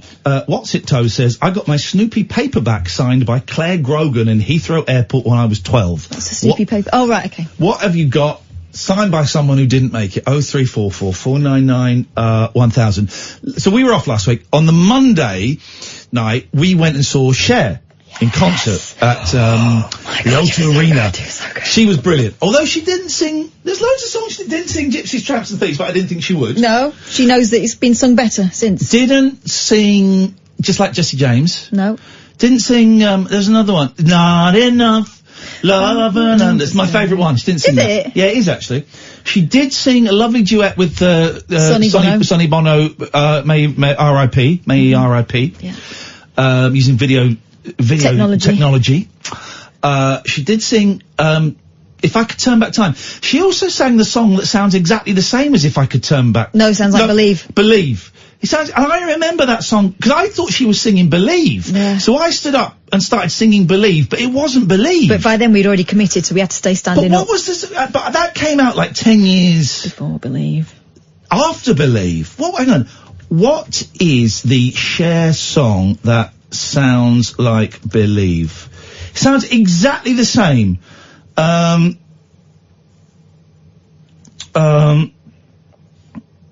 What is it? Someone must know. Can someone tweet us, please, or call the Cher song that sounds it's so exactly like Believe. It's incredible, and I think it came out about 10 years later. Right. Hang on. Oh, I just Googled it, mate. After All, was it? I found someone, if I could turn back to Fernando. Yeah, she did sing Fernando. I think she mimed Fernando. She mimed a couple of songs. After All, is that it? It might be After All. Is that new? No. Do it. Play it. No, that's a ballad. All right. There's got to be someone who knows their Cher. Hang on, let's get the Cher set list. I've got it. Okay, we'll read through the Cher list. 1. Woman's World. No. Strong Enough. No. Gayatri Mantra. No, that was when she was on an elephant. That was a bit, like she got done for, well, she's been criticised. She blacked up. She's been criticised for dressing as a Native American, even though she's got very little right to do so. She's 1/10 Cherokee. She's a tiny bit, yeah. But anyway, so this time around, she dressed in a sari and did kind of a Bollywood thing. Well, it's not. I don't see the problem with that. No, said the white middle-aged guy. Well, All or Nothing. Was it All or Nothing? Let's try All or Nothing. Here we go. This is it. Actually, this is definitely it. Is it? Yeah, I'm pretty sure of it. Listen to this. It's exactly the same as Believe. Yeah. Living life after love. It's Toby.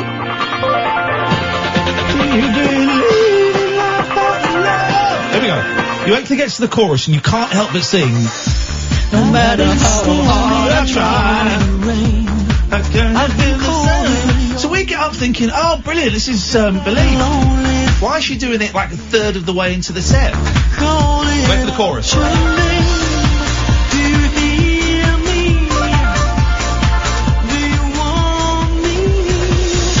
Do you believe in life after love?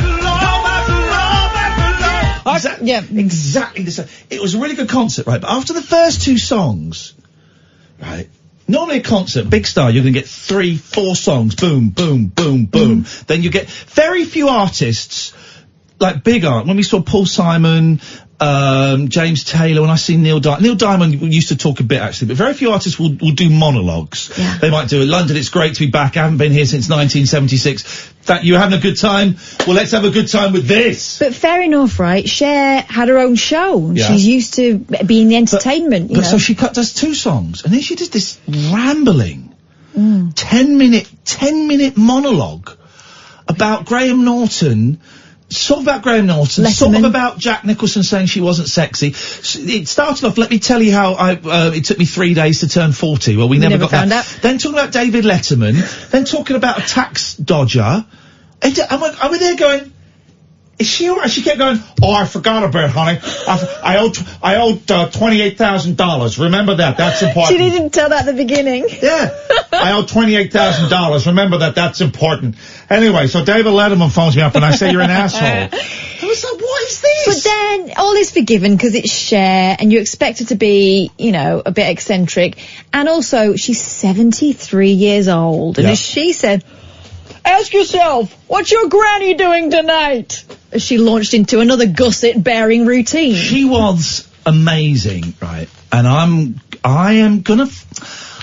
think I'm gonna marry her. Okay. I think it might be your turn soon. I think. Oh no, that was below the belt. Not anymore, it isn't. She's had it. Oh, it's right up. She looked amazing. She carries it in a jar with her everywhere she goes. It was incredible. This monologue was weird, right? I loved her. And also, she only did 15 songs, right? Yeah. Because after every song, sometimes she'd do 2 songs in a row, but every song, she'd go and do a costume change. She'd put a different wig on. But she's really old, right? So imagine your gran how long it takes your gran to get dressed to go out to the shops, right? Gran's not with us anymore. This was her, well, exactly.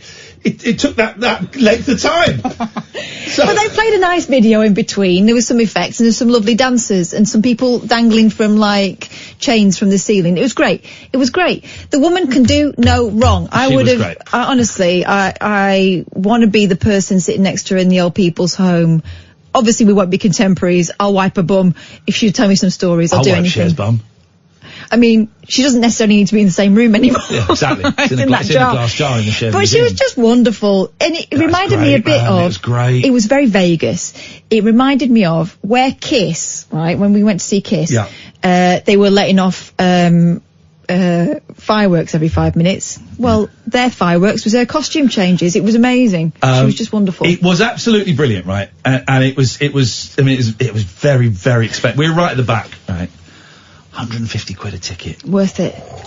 But it was worth it. It was worth it. It was actually, sorry, just go off on ever such a slight tangent. We're asking for things you got signed by people who didn't make or write the things. It doesn't quite fit, but we'll have this. Andrew says, after claiming the doll in 1991, I had to take my passport with me. I met jazz fusion godfather Roy Ayers in a laundrette in Fitzrovia. He signed my passport for me. We'll take that. Oh. I've got a Frank Sidebottom record signed by Bernard Bresslaw. Morrissey selling albums made by other people for $300 signed by him. Here's the thing, right? And I'm going to do this very carefully. Other presenters would come on and would slag this person off and kind of relish the failure of it. So I want to try and tread carefully. The support act was Paul Young. I like Paul Young. Wherever I lay my hat, he does a great version of it. I've interviewed him. Thoroughly nice bloke. Brilliant. I think he's great. Was once chased by my late mother-in-law. Paul, we're from Luton. Out of a happy eater, true story. Well, living in the heart of the common people, bound by the man of a family man. Mama's gonna buy you a dream to cling to. Father's gonna cut it as much as you can. Go, and I can. Yeah. He's great, right? And he always sang in an extraordinary way. Sorry? Sort of like Kermit the Frog. No, he didn't. He had a nice... Oh, I'm the kind of guy like Kermit the always on the road. Yes, he did. He sounded like Kermit the Frog. So I can understand how he might have affected his voice singing like that. He had a husky, white soul voice. Right, to me, he sounded like Kermit. He had a great voice, right? He had a great voice. And I want to tread carefully because this show is not to slag people off. His voice is different now. His voice was it was bad. It was bad. It was bad. He was hitting very few notes. He had a great band, great backing singers. So it was a good show, right? It was still an entertaining show. But his voice was, and I Googled it, while he was prattling on. And, his voice kind of went in about 1989. His comeback was Band-Aid, was singing the line on Band-Aid. That was his comeback. He'd been gone for like 18 months. And I remember seeing him at the Freddie Mercury tribute concert and thinking, he's having a bad night. Yeah. But he's had a bad night ever since then. And the poor bloke, his voice is shot to pieces. It was heartbreaking, really. You go on Twitter and everyone was slagging him off in a very unpleasant way. It's hard anyway. If you're there to see Cher, it's unlikely you're going to want to see anyone else, to be honest. He had a hard time. He put on a show. It was, I felt really sorry for him. He would have got paid, though. He would have got paid. He would have got paid quite well. He wouldn't have got as much as perhaps we were thinking. He would have got a few grand, but not, tens of grands. I'd go on and be rubbish for a few grand. I have done many, many times. But it was, I felt really sorry for him. When that's your craft. Yeah. No Parlay is a classic record, right? That's a great record. When that's your craft and it's not working, that's got to be a tough thing to carry. Can I tell you something? Sorry, going off on a complete tangent. I had a great week off. Yesterday was a really tough day, actually, in that, my addiction around drugs and around sex, actually. It was kind of playing in my head. For some reason, my head was going, you could go and have some sex with people, or you could go and take some drugs, you could go and do this, all this kind of stuff. And I had no intention of going off and doing these destructive things, but it was in my head going, you could do that.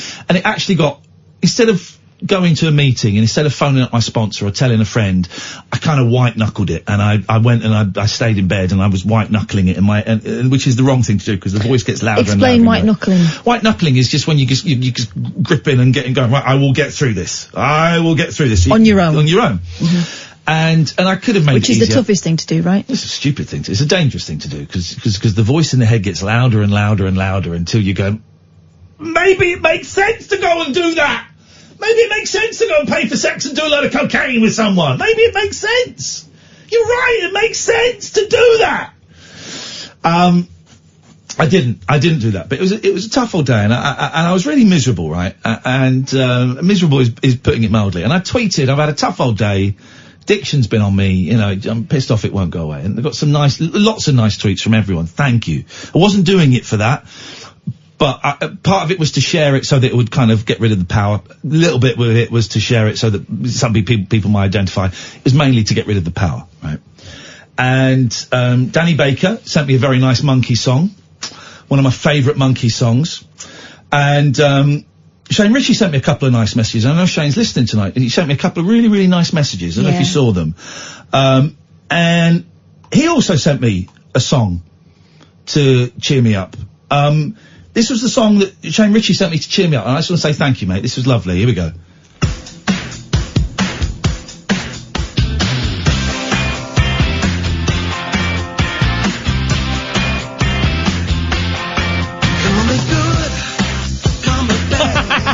It's Shane Ritchie singing I'm Your Man. I mean, it's a great version. It's a very hot video. Although, some of the lyrics haven't aged well, have they? No. Like, I want to take you home and make you, but they tell me it's a crime. So, Shane, thank you for that. I did watch it with the sound down, because there were some very lovely dances. I don't think you're a very lovely man, but there were some very lovely dances in the background. This will cheer you up. It's me. But that was nice. Thank you. I appreciate that. It was a tough old day yesterday. Sometimes it just comes up on you, you know. And then everyone was very nice on Twitter. Not everyone. Of course, there were some a-holes, and I just muted them. Just muted the a-holes. It's actually handy when they show themselves, so you can eliminate them from your inquiries. Yeah. But it was a tough old day yesterday, and, you know, and I've not been great today. But saying I've not been great today, I was able to take myself out of myself because I saw the boys. They had been away last week, and I saw the boys today, my 7 and 9 year old boys. And we went and we've been talking for a long time about doing one of these escape rooms, right? It took a long time. But then the boys get scared because they think that you're locked in there, and, well, what if you can't get out? I share that fear. I said they let you out, but what if you can't, what if they go? So there's a long, and then... What, it's going to get to 5 o'clock and go, well, sorry, mate, you haven't answered that last question. Last week, they asked if I could take them to one of these jump-in centres, you know, the trampoline places. And I said, all right, we'll go trampoline on Monday. When you get back and I got you on Monday, we'll go trampolining. Right. And then they said, actually, can we go to an escape room? I said, are you sure? Because it's quite expensive. I said, are you sure? Yeah, both of them. Yeah, really serious. Yeah, we'd like to do it, please. We're ready. I said, all right, I'm going to book it. So I found one in Windsor, and I booked it. It's quite pricey. And we got there, and they were really excited, but they were really, really scared. And they kept saying, but what happens if we get locked in? Can you ask the lady that if we get scared, can we come out at any point? And I said to the lady, we have a question. If I get scared, because I do it for me, if I get scared, can I come out at any point? She said, look, I'll show you. The door isn't locked. Tell you what, I'll even leave the door on the latch, so you just push it open and you come out. And the boys were like, phew. And it's that thing, the whole thing, they built it up in their head. Yeah. And as soon as you walked in, you're in a tiny little room that's done up like an office, right? And the plot for this one was that we had found some jewels in Windsor Castle, but the people thought we'd stolen it, so we'd been locked in this room with our assistant. We'd fallen asleep, we'd woken up, and our assistant had escaped, and so we had to try and find the escape. Right. Now, I'm not gonna give any spoilers, because there are a couple of surprises in this, and you might go and do this very same room. And the woman says, right, everything in the room is a clue. Right? And she made it a little bit easier, because I think I booked one that was a little bit older than 7 and 9. And what was great is she was watching us on a camera, and every time we were wildly off, she would type on the screen like another clue. The last 5 minutes, right, she was basically telling us what to do. I go, right, I've got the colours, what am I supposed to do with the colours? Put them in the order. Okay, what's the order? The order that they were born. Thank you! Doing all of that, right? And, but my God, oh my God, it was so much fun. Partly because you're in this small room, and I said to the boys, right, let's get everything on the floor. There's a bin. Empty the bin out. They're going, can we? I said, yeah. She said that everything is a clue. Empty the bin out. That drawer's not locked. Open that drawer. There are books there. I want you to open every book and shake it and see what you can find. And they give you a whiteboard and we're writing down clues. Oh, it was brilliant. And I did the thing where, I just stepped back and I let them do it, and then occasionally I'd nudge them forward, and then more often than not, the woman who was watching us, Catherine, I think her name was, Catherine, would kind of nudge me forward to nudge them forward, and there are drawers that are padlocked, some have got key holes, some have got combinations, some have got letter combinations and stuff like that. Oh, we had the most fun. Then there was a brilliant surprise with about 15 minutes to go, like an amazing surprise where we had, oh my God! And then, literally, the last 3 minutes, the boys are going, we've got 2 minutes, 52 seconds left! And we did it with 1:35 left. Right. Oh, and they felt so great. There's a big maths bit. We had to add up dates of births and deaths and subtract years when they were reigning and all of that. And my 9-year-old is on the floor with the whiteboard and we're shouting years at him and he adds it all up. And that was supposed to be the combination and it didn't work. And I was going, and I didn't say it. I was thinking, he's added it up wrong. No, he hadn't. I'd given him one of the wrong numbers. He'd done it perfectly. I just added, the one bit of adding I had to do, I got it wrong. And so we were a year out.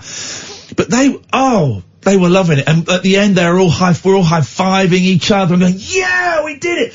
The most fun. It's expensive, man. It's really expensive. And I'm in a privileged position where I can kind of afford a little treat like that every now and then. But here's the thing. I'm going to go again to another one. I'm going to do one at home. Because it would be easy to do. Not as good as that, but it would be easy to do. All you need is some padlocks, a few padlocks. You padlock up a few tins, and inside the tin is the key, or is the clue for where the next key or the next combination is. And then you open that, and then there's a box, and that's got the clue for the next one. You go around in order. I'm going to make one up in the living room, or maybe even in the shed, and just do a little escape room for the boys. They loved it. So much fun. And my boys they're so clever. They were working stuff out that I couldn't get. And then there was a bit where it got a little bit historical, and my eldest went, I just don't get history. I said, right, I'll do this bit. I just don't get history. Oh, it was wicked, man. We had so much fun. Nigel, stay there. You're coming up next. 0344 499 1000. This is the Late Night Alternative. Weeknights from 10 on Talk Radio. Experience the unconventional. Evening, boss. The unpredictable. What's happening? And the completely unorthodox. Exactly. With rule-free Iain Lee. The Late Night Alternative with Iain Lee. I've got no internet for the last 4 days. On Talk Radio. We got some of the best listeners, man. And we got people like Shane listening, which is a thrill because he gets it. But we got Hannah, we got Harrison. That's it. Everyone else is a loser. No, I'm joking. We got some nice listeners. And here's a nice listener. Look at this, dear listener. It's Nigel from Maidstone. Good evening, Nigel. Oh, good evening, Iain. Big up yourself. Hey, I've learnt a new impression, Nigel. Yes, what's that? Shagadelic, baby. Oh, God, don't do that. I'm Austin Powers, baby. Yeah, I'm gonna get a blowjob, baby. Oh, God, no, he never said that. I'm gonna get a blowjob, baby. I'm Austin Powers in the 60s. Yeah, he did. He said it to, Liz Harley's gonna touch my balls, baby. God, I'm just going into the kitchen to get a better signal. Why don't you start in there? That impression makes my ovaries shrivel. Yeah, baby, I'm Austin Powers, baby. I might go for Halloween. I might dress up as Austin Powers because we need some buck teeth, a wig. Yeah, baby, shagadelic, baby. Yes, Nigel. When's Halloween, Iain? Thursday. Thursday. This Thursday, okay. On Sunday, Iain, I went to Tunbridge and I met a singer called Steve Conway. Have you heard of him? No, I haven't, mate. He's sang at Wembley, big places at Wembley and big hotels in London. He's quite famous. He's on the internet. I sent him a few videos. And we were talking on the internet. He's quite famous. So you haven't heard of him? No, Steve Conway? Not that famous. Oh, he can't be that famous, you know. But he's a very good singer. He's a jazz singer. Yeah. He sings big band music songs, you know, the big band stuff. Yeah.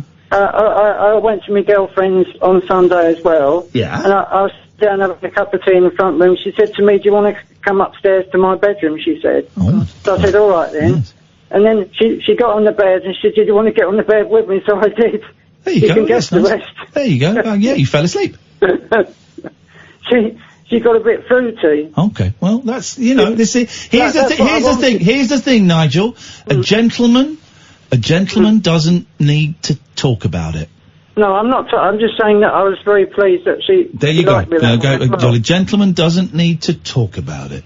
I've learned a new song in the last 5 minutes. Okay.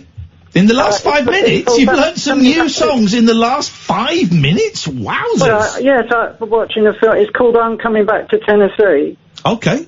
It's the Billy Ray Cyrus one. Okay, I don't know it, but... I can just...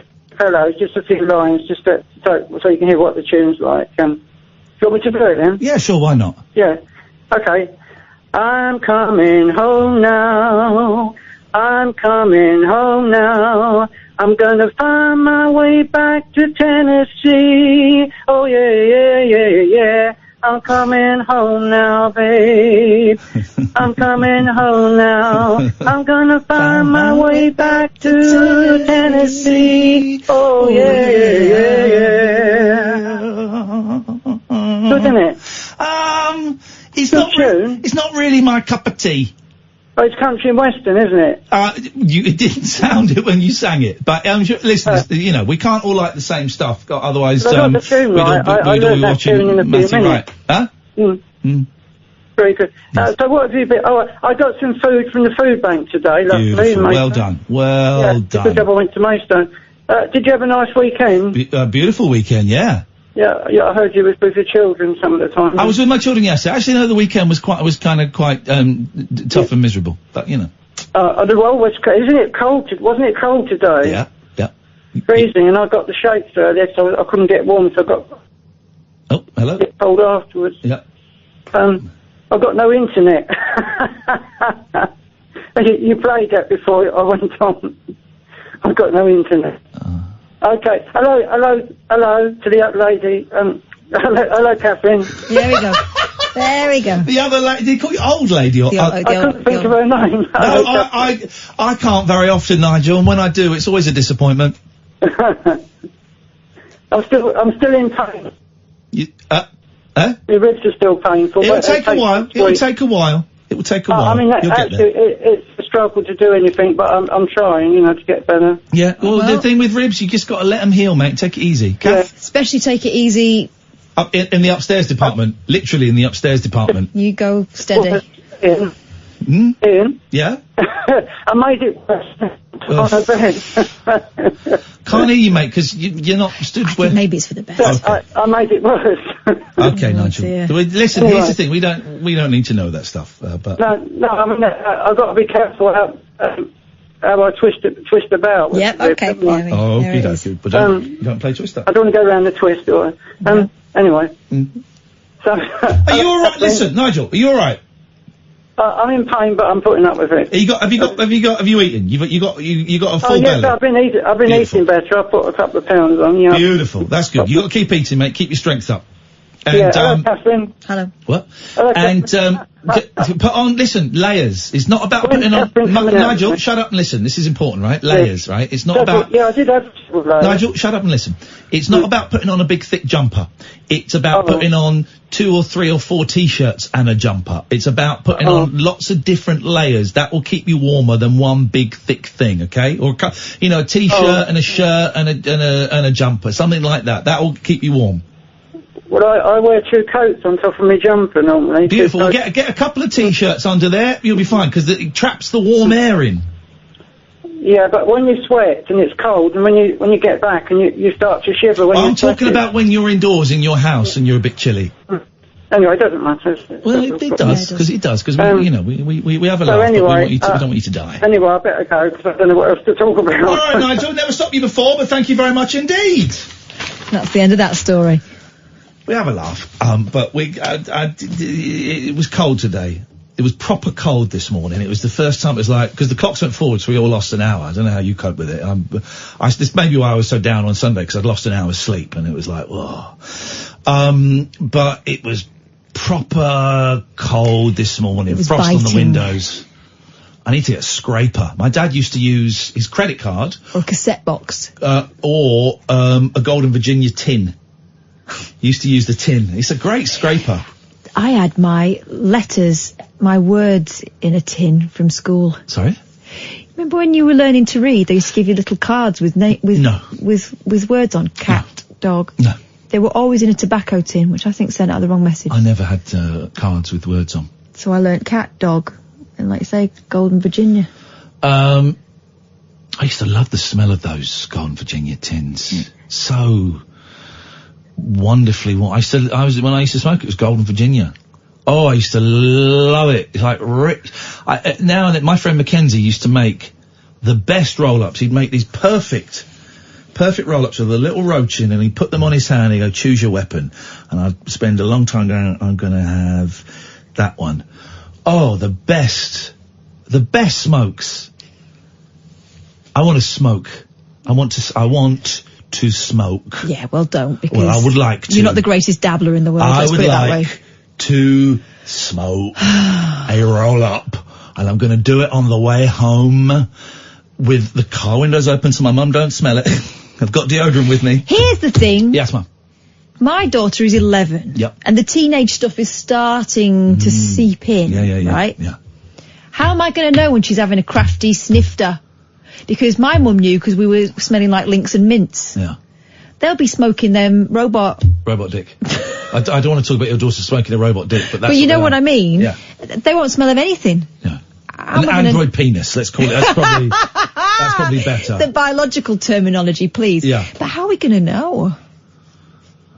Just start telling her off now. Yeah. Because you're bound to get it right. We've got to go to the news. We're talking about maybe getting, my son's going to be 10 in January, and he really wants an iPod. We'll talk about it in a bit, because it's a lot to go into. Switchboard's empty, dear listener. 03444991000. Things you've got signed by people who didn't make Here we go.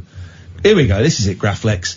I had the drummer of the Turtles sign my Crosby, Stills, Nash and Young album. That's it. What's the drummer from the Turtles? Is it, I'm going to say, this isn't quite right. It sounds like Ronnie Barbato. Ronnie Barbato, I think, was the drummer from the Turtles. If I've got that right, or anywhere close, I deserve £1 million. 03444991000. This is the late night alternative every weeknight from 10 with Katherine and Iain on Talk Radio. The late night alternative with Iain Lee on Talk Radio. We have ways of making you talk.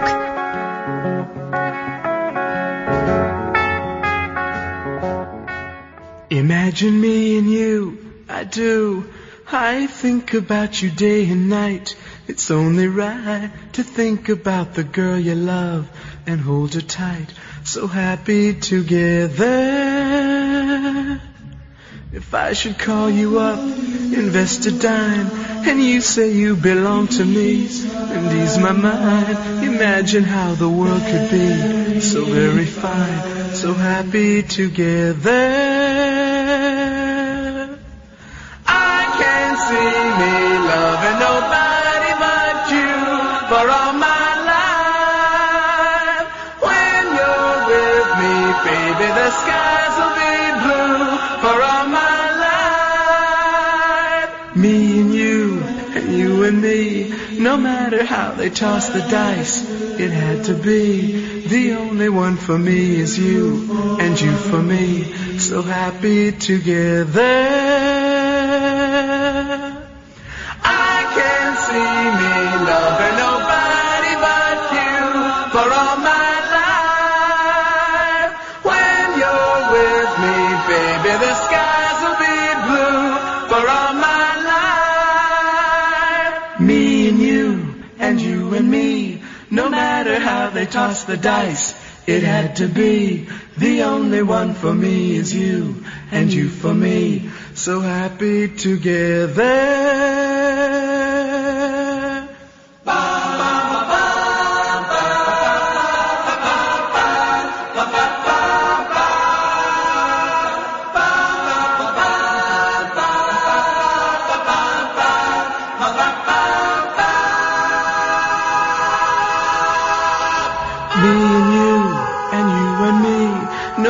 How they toss the dice, it had to be. The only one for me is you, and you for me, so happy together, so happy together. How is the weather?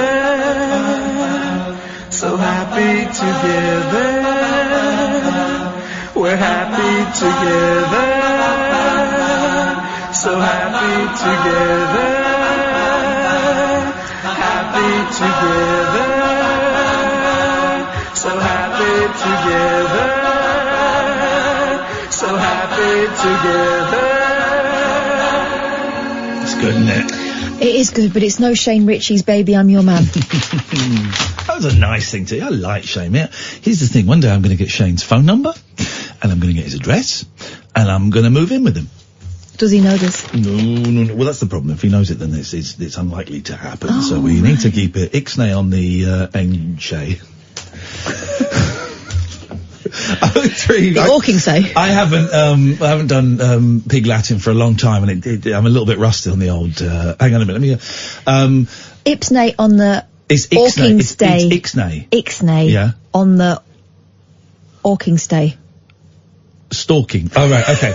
I'm a Itlay on the Igpay Atinlay. No, I'm a Itlay Usty Ray on the Igpay Atinlay.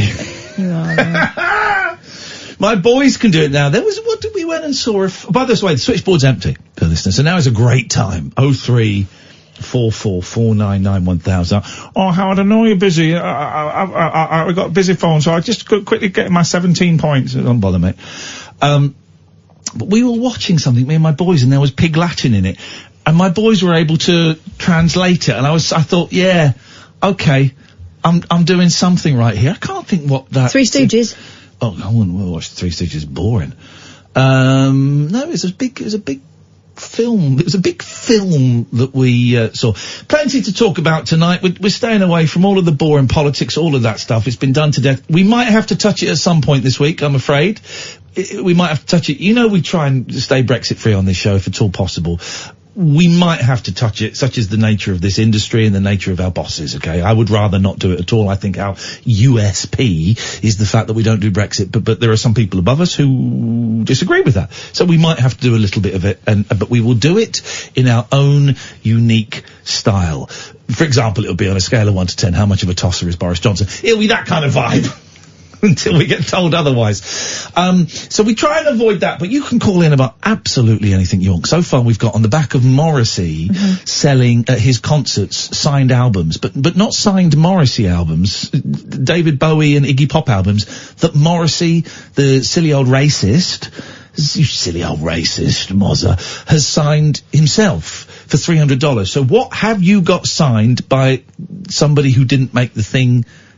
I've got a Frank Sidebottom record signed by the fantastic Bernard Bresslaw. So we've got that, 0344 499 1000. Well, so we've done 2 hours. We must have talked about more stuff. Hang on, let me look at me notes. Matt will have been paying attention. Matt, what have we talked about tonight?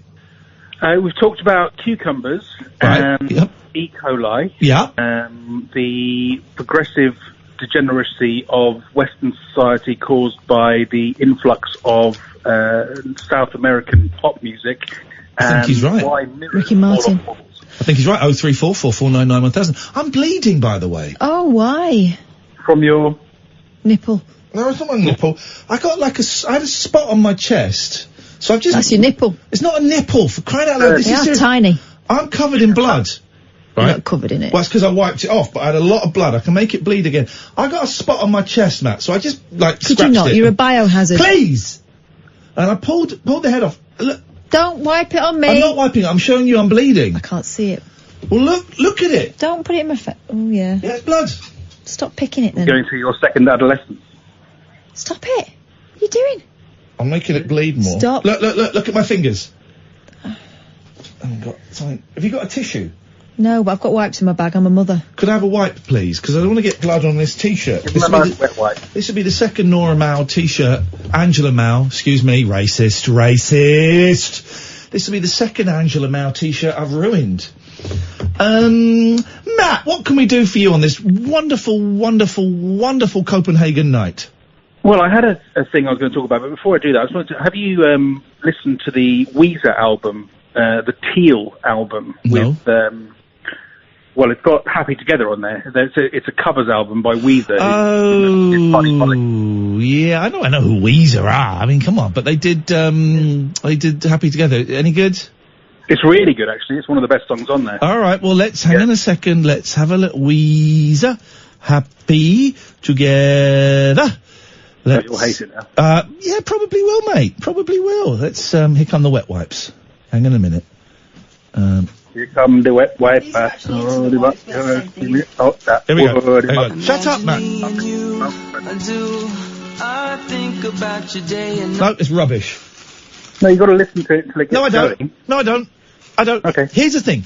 If a song, it's like playing a video game, right? I played like 2 hours of Red Dead Redemption 2, the cowboy game. Red Dead Redemption 1. Look at that. Yeah. And it was boring. Apply pressure. Stem the flow. And people go, oh, no, you got to give it time. I've given it 2 bloody hours. If a game is not good in 2 hours, I've treated myself to a Nintendo Switch, right? And tonight I booted up, I loaded up Super Mario 69 Odyssey or something. I don't know what it is, right? That's a niche title, but yeah. Great game. Within seconds, you wake up in a mysterious landscape and you've got a talking hat. You're in. I'm in. Wonderful. Have you played Spider-Man on the PS4? Yeah, it's rubbish. Yeah, that's what I thought as well. It's rubbish. Just spinning, just swinging. You're swinging, and not in the fun sense. And whacking buttons a lot to try and hit someone in the face with a web. Played it once and stopped playing it. We'll never play it again. Call of Duty. I'll play it online because I'm quite like that. But anyway, Matt, what's your point, please? So I don't know why I've decided to tell you about it, but I had to tell somebody. I went to last week. I went to an improv night where you just turn up and pay a couple of quid and you can join in with an improv group. Wow, that really is improvised. You pay and you rock up and join in. Okay. Yeah. Well, I was thinking I want to try and socialise a bit. I've moved to a new house, a new area. Oh yeah, no, you told us this, didn't you? Did you tell us this? I don't think I did. Someone did. His neighbours. Yeah, probably Someone told us they'd moved to a new area and they didn't know anybody. Yeah, how do you meet people when you're a grown-up? I think we have a lot of lonely listeners. Yeah. We certainly have a very lonely host. But it turned out that the people organising it were, initially I thought they were a married couple. But they were just pretending. And there was a teenage-looking guy there who I thought was their son. That's just how good they were at improvising. I'm doing some great jokes here and no one is responding to anything. What does that anyway, anyway, it turned out that they weren't married anymore. They were, in fact, separated, but not divorced. And the teenager was not a teenager, but in his late 20s, and he was her boyfriend. How modern. Oh, God. How very French. And the soon-to-be ex-husband wasn't obviously very happy about him being there. But we were supposed to then, with that dynamic going on, I think there was 4 or 5 others. Pretend you're in a job centre. Yeah, basically. But you can only speak French. Supposed to improvise comedy in that atmosphere, and I felt like it was the worst thing that I've ever walked into in my entire life. Well, surely the words improvised and comedy would have stopped you walking through that door. Well, I just thought it'd be a nice thing to do, go out and try and just, do something a bit different. Well, so hang on, I can't quite get the dynamic. How many improvisers were there? Including the guy who I thought was their teenage son, but who wasn't getting involved because he didn't want to be there, but she'd made him come along. So he sat in the corner and sulked and looked at his phone. And then so there was her who was very enthusiastic, him who wasn't, and then I think me and 4 others. And what but was there an audience? No, it was just like a workshop. Yeah, that sort of thing. And what did you improvise? Well, embarrassment. These exercises that they'd got, I think they must have got them out of a book or off a website or something, of these sort of different theme things you do, like, you're in a village and each of you has a different job function in that village, and then something happens and you have to pretend, and it was so cringeworthingly horrible. Don't tell me you all stood in a circle and you threw an invisible ball of energy at each other and went zoom, zam. You ever done that? Yes. I've done that, Jesus. Yeah, I've done that before. Zoom, zim, zam, zim, zam, zim, zam. That was your degree, wasn't it? Yeah, it was, actually. I didn't go, that was last Monday night, and I decided I probably wouldn't go to that again, because, I don't need to be around weirdos like that, and, cause I'm enough weirdo on my own. Yeah. Anyway, tonight I didn't go, and then I had an email about half an hour ago from the man, saying, really missed you tonight, why weren't you here? Oh. Because you're all weirdos. Oh, good God. He doesn't even know, he couldn't remember my name. He's always got my email address, which doesn't contain my name. And he wants me to come back, and I'm just like, wow. Just ignore it. You don't, you don't even need to reply to that if you don't want to. Or you could improvise you being a very angry, rude man who doesn't like getting emails. Do that. I thought about doing that. I thought, no, he's got enough problems. Well, are you sure he does? Maybe he was trying to create an atmosphere of tension. Yeah, it was. Well, if he was, then he did an extraordinarily good job, and he's wasted in that environment. You've got to respect that. You don't need to reply to that if you don't fancy that. You don't fancy it. You don't fancy it. No, I thought not. Anyway, I just wanted to share it with somebody. You know. Right. Thank you, Matt. I appreciate that. There we go. You see, that's Gosh, imagine. What other? We talked for a while, like maybe 2 or 3 years ago. We talked for a while about maybe setting up some kind of men's group. I can never quite work out what it was, and then I thought actually it's quite a lot of responsibility. I couldn't be bothered. Yeah. Most of my things are really good idea. I've got some great ideas at the moment for stuff. Some great ideas for a podcast, which I've told you about. Mm-hmm. Sorry? Yeah. Do you know what I just said? Yeah. Okay, that. I've got some great ideas for like a little online, two online like video projects. Yeah. I've got great ideas. I just can't be bothered. Well, and then you will be bothered, and then you'll moan about having too much work on, and then. No, I won't, because here's the thing. I am done, right, doing stuff off my own bat for no money. I'm done. Mm-hmm. I'm done with it. I'll have the ideas. Someone wants to pay me, I'll do it. I'm done with making stuff that gets watched by 275 people after 6 months, and no one pays for it. Everyone watches it. No one says, oh, that was great. Hey, tell you what, that obviously took, a couple of months of work. I'll give you a £5. I'll give you I'll give you £2 for it, because I thought it was brilliant. All I've got is 50p, but I'll let you, I thought it was worth it. Or or a a production company, online company saying, that's a really great idea. Tell you what, we'll give you a couple of grand. You get a little film crew together and go and shoot it. And, no, I can't be bothered doing it. Can't be bothered calling in favours. Can't be bothered. So you lose, right? Because these ideas in my head are flipping brilliant. Really good ideas. Potential award-winning ideas that would make you laugh a lot. And you know what? I'm not even going to say them out loud.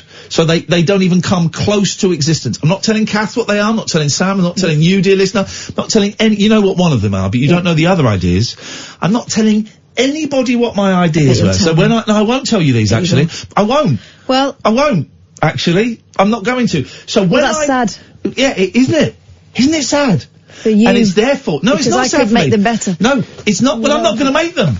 I'm not going to make them. I could imagine them better. No. I'm imagining them, and they are funny. Yeah, well. And I am laughing. And you know what? I'm going to die one day, and they'll be in my head, because no one will give me any money. So screw you lot. This is Talk Radio. Moonlit musings for mums, madams, and meat packers. Oh, never mind. I must have misheard. The Late Night Alternative with Iain Lee. The station's brilliant. On Talk Radio. 03444991000. A Japanese family are accused of keeping the mummified remains of a relative in a bedroom for 6 weeks after her death. Right. 6 weeks. It's a bit Jeff, isn't it? That's a little bit, They mummified her then? Let's read some more. Rina Yasutaki. Mm-hmm. Oh, I read that first time, because I'm excellent at reading Japanese names. Do it again. Rina Yasutaki. You read it phonetically. Japanese letters, the Japanese alphabet, the kanji, the hiragana and the romanji, they all have exactly the same sounds, right? And once you learn the sounds, you just put them together like blocks, and you just read the tsuketame. You just read the sounds. Tsuketame. Those are actual Japanese letters. Tsu is kind of slightly different, because you've got the tsuketame. What does that mean? He doesn't mean anything. Quite It doesn't rude mean there. anything. I don't actually know if there's any Japanese speakers. What have I said? Apologies. But and it's all one syllable. Karate. Karate. Karate master. Karaoke. Uh-huh. It's not karaoke, it's karaoke. So you give me some Japanese words, not in the Japanese text, I can't read it anymore, but I used to be able to. Mm-hmm. Any Japanese words, and I'll read it, and my pronunciation will be el perfecto. It'll be sugoi. It's Japanese for perfect. Because it's really easy. It's really easy. I thought sugoi was cool. It can mean, actually, it's a bit fluid, and it's fluid. It's not fluid. It could be. Rina Yasutake, 49, a talented artist. Thought to have attended Cambridge University, was found lying on a mattress in an advanced state of decomposition by North Yorkshire Police. Officers made the grisly discovery. Oh, this is written by online journalists. There's an advert. I don't think we're playing it, but there's an advert on the radio where it's about money or something, and it's someone doing stand-up comedy set. Yeah. And my youngest heard it in the car and went, "Daddy, is this comedy?" And I went, "No, it's comedy." And I did the invert because he knows that comedy. And he went, okay. But yeah, "Daddy, is this comedy?" Yeah, the old air quotes. You know, when my daughter discovered air quotes, she was using it rather too liberally. Oh, yeah. She said, "Yes, Dad," to her father.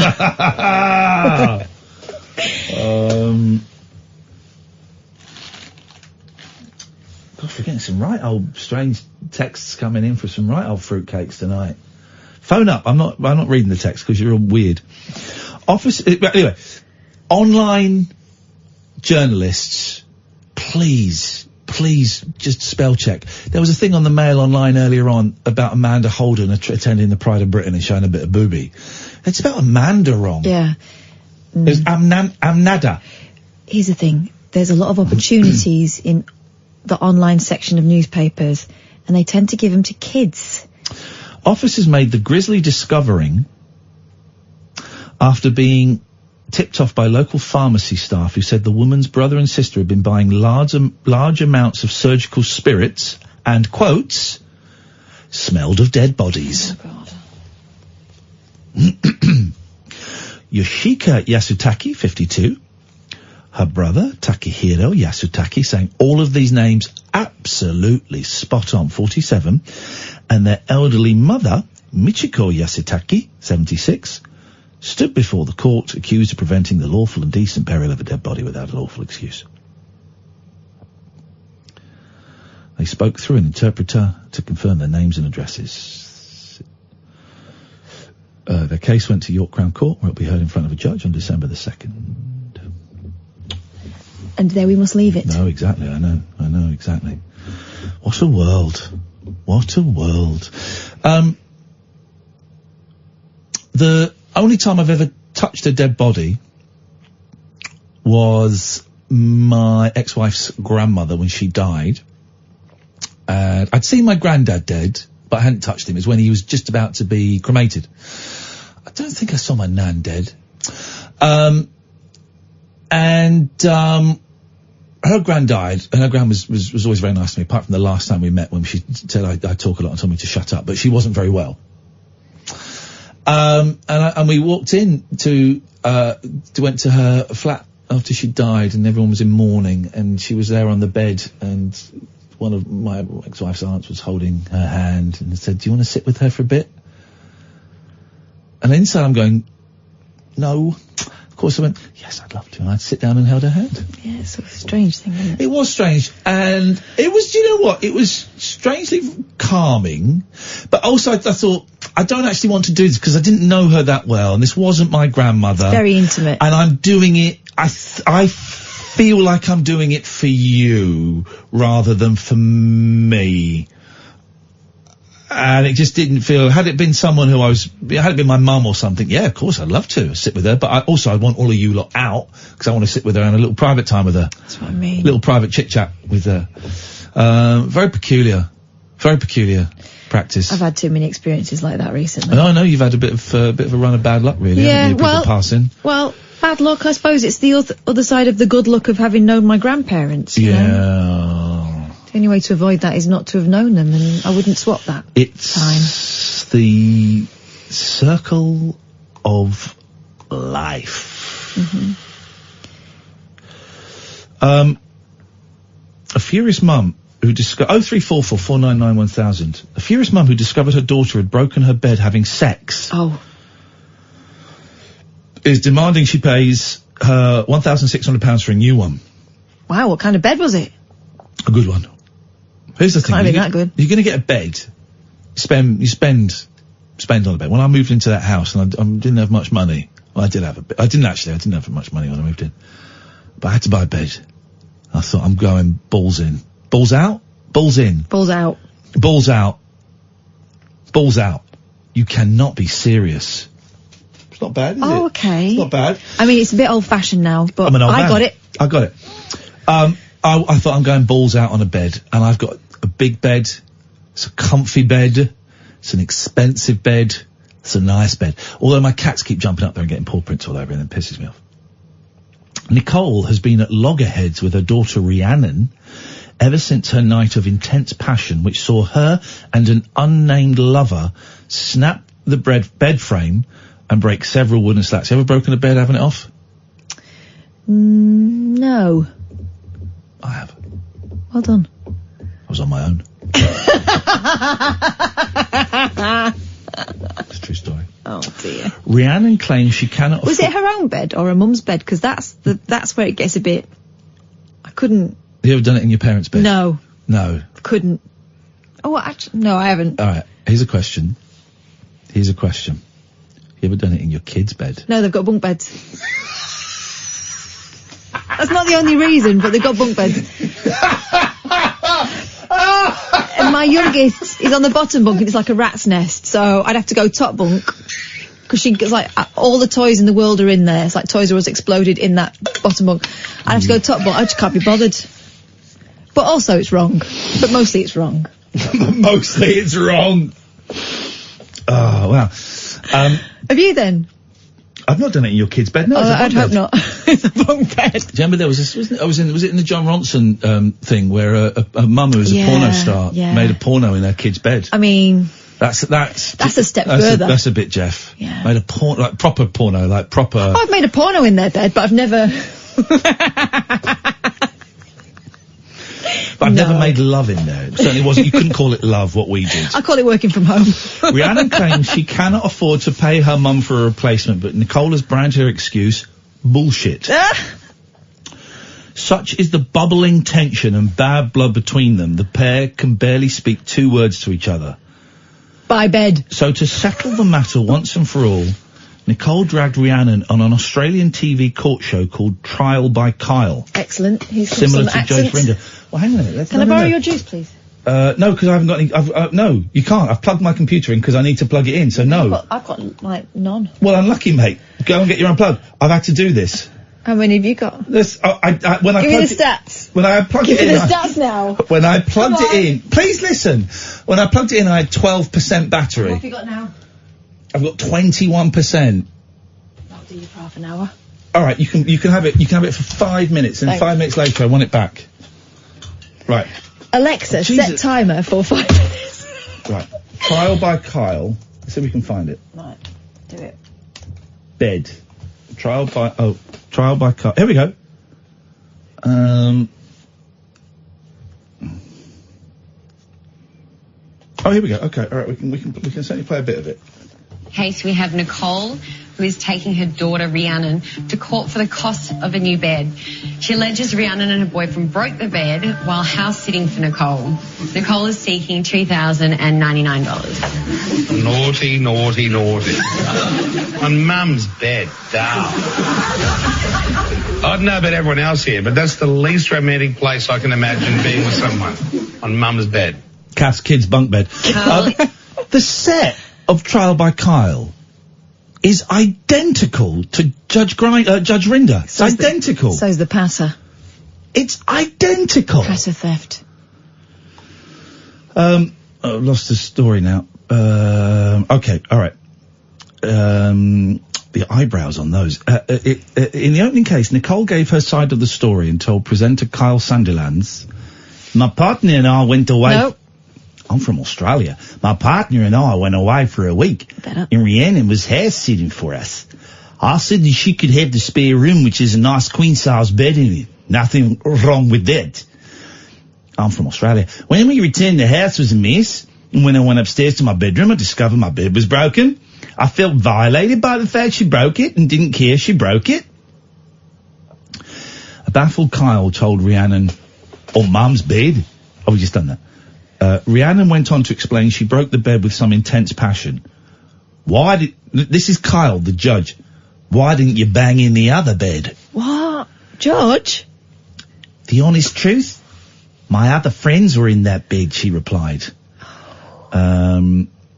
When Rhiannon said she couldn't afford to pay the money that her mum wanted, Nicole yelled, "You broke the bed! You paid for the bloody bed!"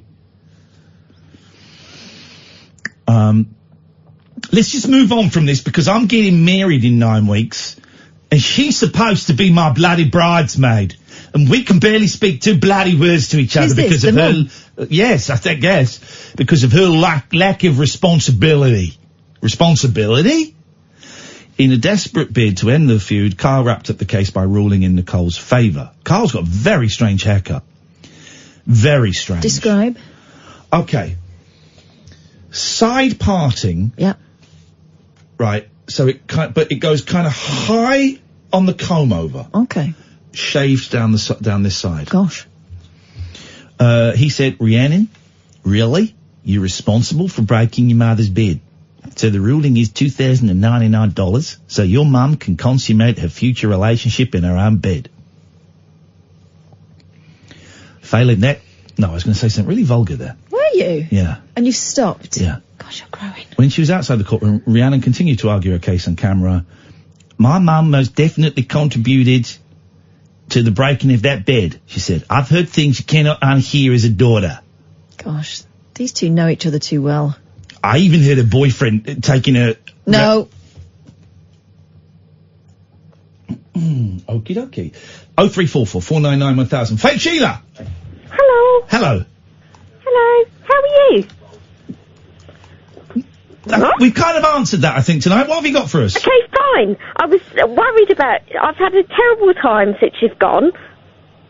Since you've been off air. Right. Right. So, what's happened now... This was a long time ago. So, I went into my neighbour's house. I don't know, that was ages ago, but now I think he's dead. I think he's dead, and I need to go in and have a witness.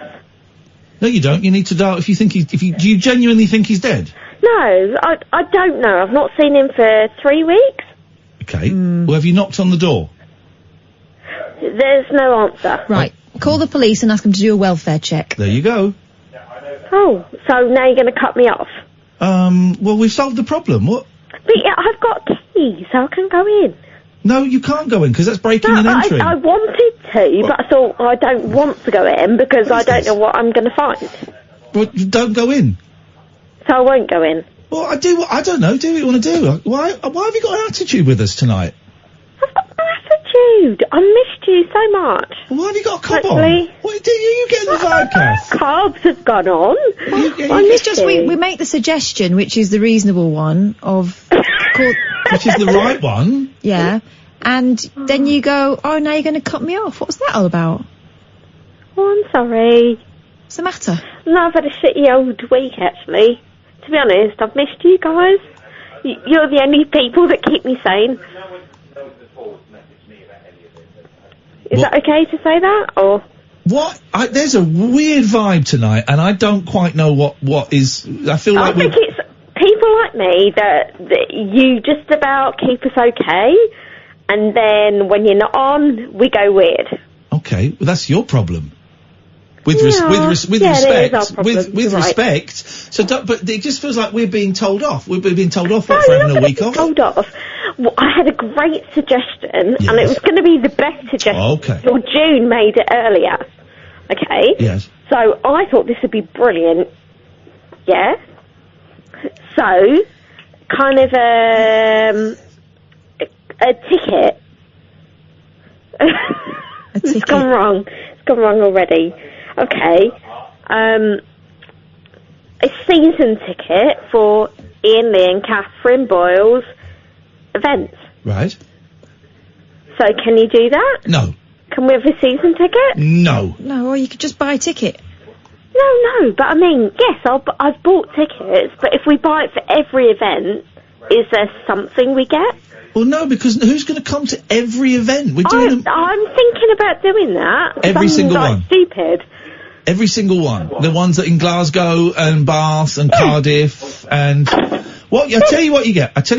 Right? If you do that, you will get between 90 minutes and 120 minutes of top quality improvised theatre and a chance to have a photo taken with us at the end of the show. Right, so nothing else. We don't get a season ticket. No. I'd like a season ticket, please. Well, you're not getting... All right, I'll sell you a season ticket for £100, but it doesn't actually get you anything. No, I want a season ticket with advantages. So a badge... signature. It's almost like we're not doing this so that we can feed our children. It's almost like it's not our job. How dare we not give you enough? But I will come to every event, and everybody will, if you give us an exclusive. The exclusive is every single show we do is almost, I would say, is about 85 to 90% different from every other show. There's maybe about 10% we might redo, but every show is different. That's what we do. We charge between 12 and 16 quid a ticket, right? I know. For a 2-hour show, when there are people less successful than us who will charge you 25, 30 quid for an hour. Right, and so you don't get to June earlier. June's bought tickets. Yes. And she's going to 3 shows and giving her stickers and badges. But we... Right, so can I have them? No, because June is in a wheelchair and her daughter has to get a special vehicle to transport her all around the country, and it's a real massive faff for the both of them to do it. No. I'm so sorry. Busted! Busted! I still would like a sticker. We haven't got any stickers. Where have you got these stickers from? I want some stickers. Well, I haven't got any stickers. What do you think I am, the Beano? Right, that's what I said. If you do a season ticket where we can come to every event... We're not doing season tickets or... We're not doing season tickets or stickers. It is what it is. Come, don't come. It's up to you. No, I'm going to come along. Well, there you go, then we win. What? Thank you very much indeed. Was there a vibe there? There was a feeling that we're not... Hang on a minute, we're not impartial. Let's go to Mr. Impartiality. Sam, please, be the judge on what just happened there. Was there a vibe? Yeah, that was bizarre. Like, just... It's hard to put words to. I feel like I should write to Cher and say, we came and saw your show, what are you going to give me now? Yeah, I paid for your ticket, now can you play in my bedroom, please? Honest, I don't want to make a thing of it, but we charge like 12 to 16 quid. I think 16 quid is the top. There's booking fee on top of that, and we don't have any control. Actually, I think the top is 15 quid. Maybe it's 16, but it's 15. Also, it's our job. It's our job. And I see, Clinton Baptiste, right, who's brilliant. Brilliant. When I saw him, wasn't his ticket like 20, we got it for free, if I'm honest. His tickets are like 25, 30 quid in some places, I think, for an hour show. You get an opening act as well, but for an hour. And we're doing like 15 quid for 2 hours. We do everything we can to keep the costs down, right? Everything. And you want a season ticket? To my ass? Oh, shagadelic, baby. I'm Austin Powers. Give me a blowjob. What? Sam? No, I'm alright. It's a weird old vibe. Yeah. This is Talk Radio. Late night conversation, wealth losing sleep. The Late Night Alternative with Iain Lee on Talk Radio. Right. Can I have my charger back now? Because now I'm down to 14% again, please. Yes, you may. Thank you. Unbelievable. What? Bring your own pig-in charger. I'm going to start saying... Can I have my lead back for my hard drive? Yeah, you can. Now you've used it and not said thank you. Hey, have it. I'm going to start saying pig-in more, because I swear too much. This is the thing, right? I swear too much, and I really want to swear less. I'm really trying to cut down on the C word, but the F word as well, and so I'm going to start saying pig-in. Give me a pig-in lead back, you twat. How rude. How rude. Let us go to... Oh, look, we nearly finished the show. I'm just starting to warm up here. Tell Daryl... Mine went blank for a second there. I haven't got it in the screen in front of me anymore. I've learnt it. Tell Daryl if he wants to have a kip, we're doing another hour. Oh, really? Why? Oh, I'm just warming up now. Just warming up. We'll have a lock-in. Yes, Ryan. Hello, how are you? None of your business. What you got for us? Oh, well, you could tell me where you been. Where you been? None of your business. What you got for us? Oh, someone said you were on a hippie retreat. What have you got for us, Ryan? Oh, I wanted to talk... I was going to... Thanks very much for your call. 03444 99 1000. Let's go to Manny. Good evening, Manny. Good evening, young man. Young man. Here we go. Here's a phone in. This is how we're going to end the show. The phone in. At times when you say mun instead of man. Binman. Policeman. No, bin man. You say bin man. Policeman. All right. Hang on a minute. We're going to play mun poker. All right. So we're going to go me, Catherine, Manny, and it's time. You got to say where it'll be mun. So you wouldn't say, for example, Spider-Man. Yeah, go on. You should. Spider-Man. All right, I'll go first. Policeman. Chairman. I'm going. Sorry. Going. I'm going. Do you? How do you not understand the really simple concept behind mun poker? I'm going. What? Going? Going. No, it's mun. No. Anyway. No, don't say no. I've just invented the game. I know the rule. Anyway, Manny, quick, what do you want? Money. Just come to see how you are. Brilliant, great, I love it. But phone calls where people just phone up and say, how are you, are really, really boring for the listener and really boring for me. Anyway. I'll speak to you next time. Thank you very much, Manny. Let's try Ryan again. Hello. God, yeah, I'm glad you didn't indulge that after you cut me off. There we go. Get lost, you twat. Right. Can we play a game of mun poker? Yes. Please. Sam, you're in. Right. Policeman. Chairman. Pokeman. Why is this so difficult? It's not. Right, you're out.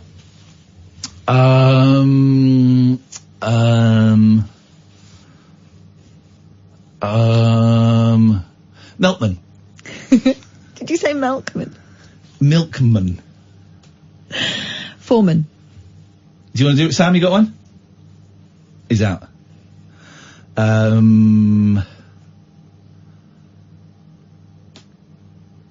Coleman. As in the coal deliverer, the coalman. Wasn't he the coal man? Oh shit, he was, yeah. Go on, have another run up. Don't look at Twitter. I'm not looking at Twitter. I've got a story open about man hides in street to teach girlfriend not to walk home alone, and it ends badly. This is a tough one, but it's a really good one. Don't be smoking. I got one. Can I play again? Yeah, go on. You're in. Fisherman. Yes, son. All right, fisherman.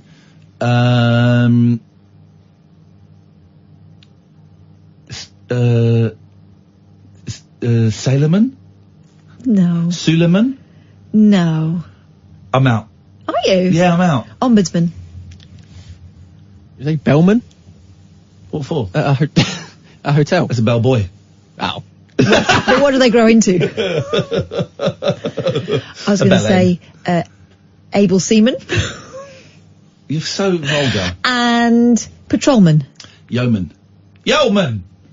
Yeah. Thank you, Alex, for that. A man who became worried over his girlfriend's... Oh, Jesus. Mate, it's not going well. I would give up if I were you, Ryan. Oh, nice one. Oh, mate. Oh, yeah, straight to you. I was just wondering, I'm a glutton for punishment. I just thought, I wanted to have a chat with you. Well, go on then. What do you want to say?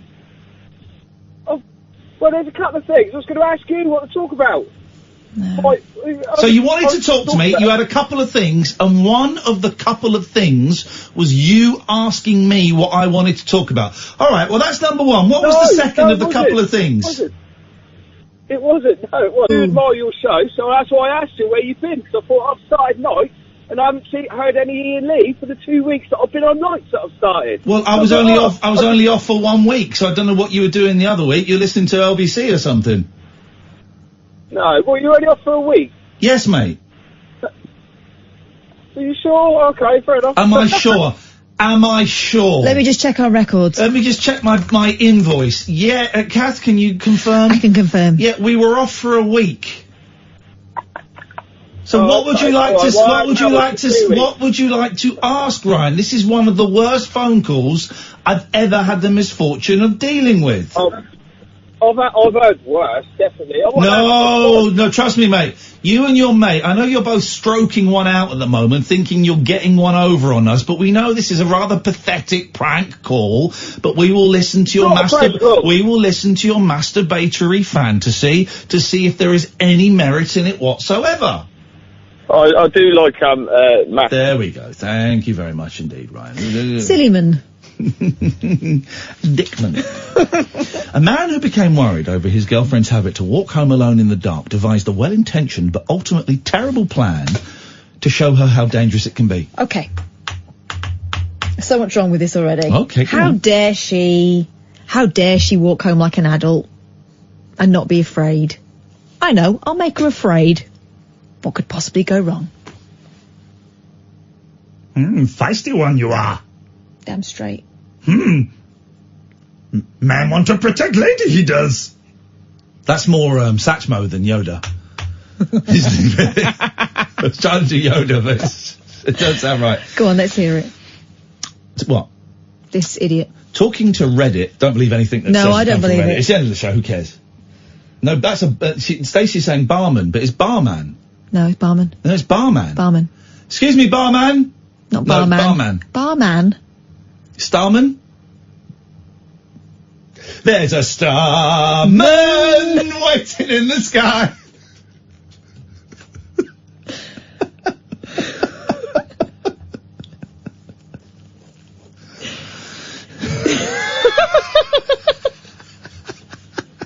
That's the highlight of the year. Forget the other. Just send that one clip to the what they call the Octavias, or the Arias Awards. Send them that, and they can stick it up there, Jaxie.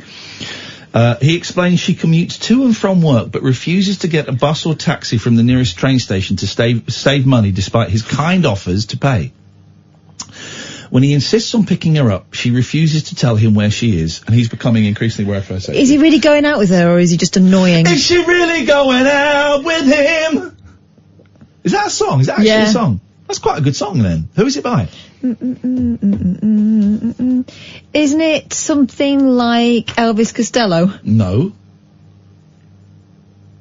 It's not something like Elvis Costello. It is Elvis Costello. Go on, then. She calls every night on her hour-long walk back. Oh, now it's an hour long. She should be able to walk home. We gotta protect the beautiful ladies from the naughty men out there. Just don't be a naughty man. Why? Protect such precious little ladies. I wanna cut your hair while you're asleep. She might be a karate master. Read on. She calls every night on her hour-long walk back to say something is scaring her. Oh. There we go. Now we got a story. Let's get some appropriate music. I've got a mouthful of sausage. That is inappropriate. Let's try.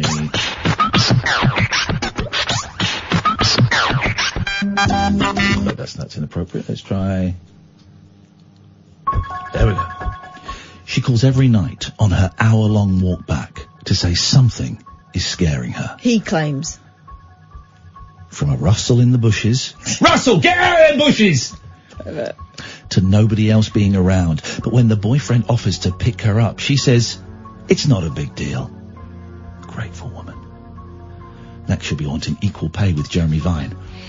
With the daily event getting in the way of his routine... Oh, poor him. The 20-year-old man decided to try and teach her a lesson about the dangers of the world. So the other night when she was near home, I waited around the corner at the end of our street, he said. When she came round, I jumped out to scare her. She screamed. Dropped her phone. Batman? Batman. You can say Batman. Cricket Batman. Not Batman. No, batsman. No, Batman. No, they're called batsmen. No. Oh. Okay, not cricket, army, Batman. Oh. Yeah, that's right. Yeah, that's right. But don't tell me about cricket batsmen. No, I'm not talking about cricket batsmen. I'm talking about, in the army, they're called, where's my Batman? I'm glad you walked that back. Where's my Batman? Where's my Batman? I'm John, I'm John Pertwee, in the army. Where's my Batman? That's not bad, John Pertwee. What happened to this girl? Shagadelic, baby. No. It's worked out I can do Austin Powers. I'm going to be doing it. I've never seen one before. It's, you think of it, it's actually quite obvious. I've never seen it. Oh, yeah, baby, shagadelic, baby. Oh, yeah, baby. Oh, that's so nice. When she came around, I'm going to do it as Austin Powers. Please don't. Oh, yeah, baby. Shagadelic. So the other night, baby, when she was near home, I waited round the corner at the end of our street, he said. Oh yeah, shagadelic. When she came around, I jumped out to scare her. She screamed and dropped the phone, baby. And she realised it was me. She got super pissed off and said I was an asshole.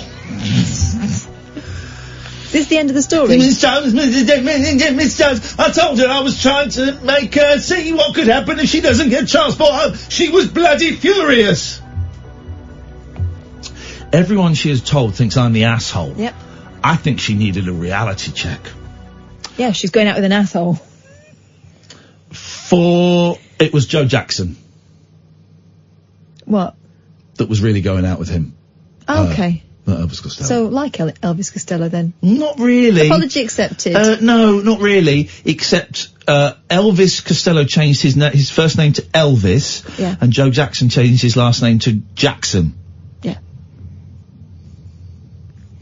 One said, unfortunately, the man who used his girlfriend's own fears against her, scores of strangers on the internet confirmed that her evaluation of the situation was spot on. Yeah. One said, "You're the asshole!"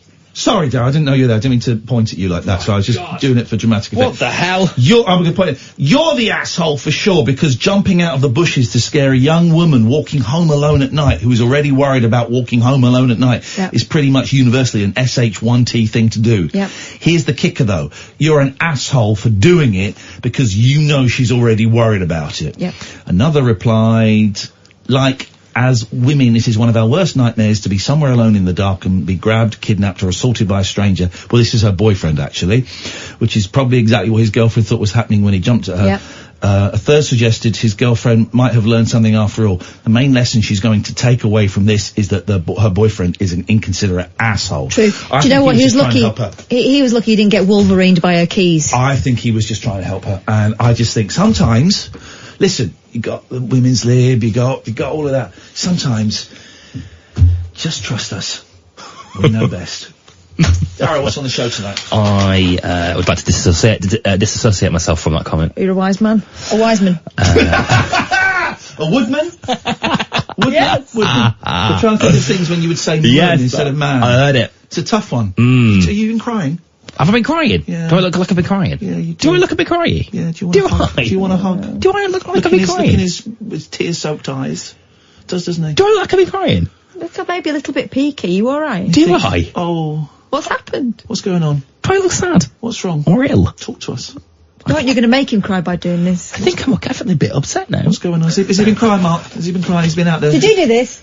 Do you think you can do that? You can. It's like Julia Hartley-Brewer, but in reverse. He's the bastard.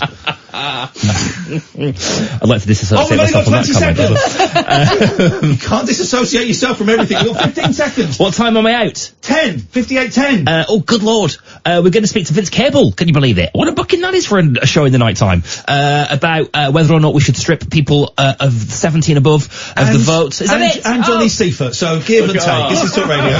We are Talk Radio.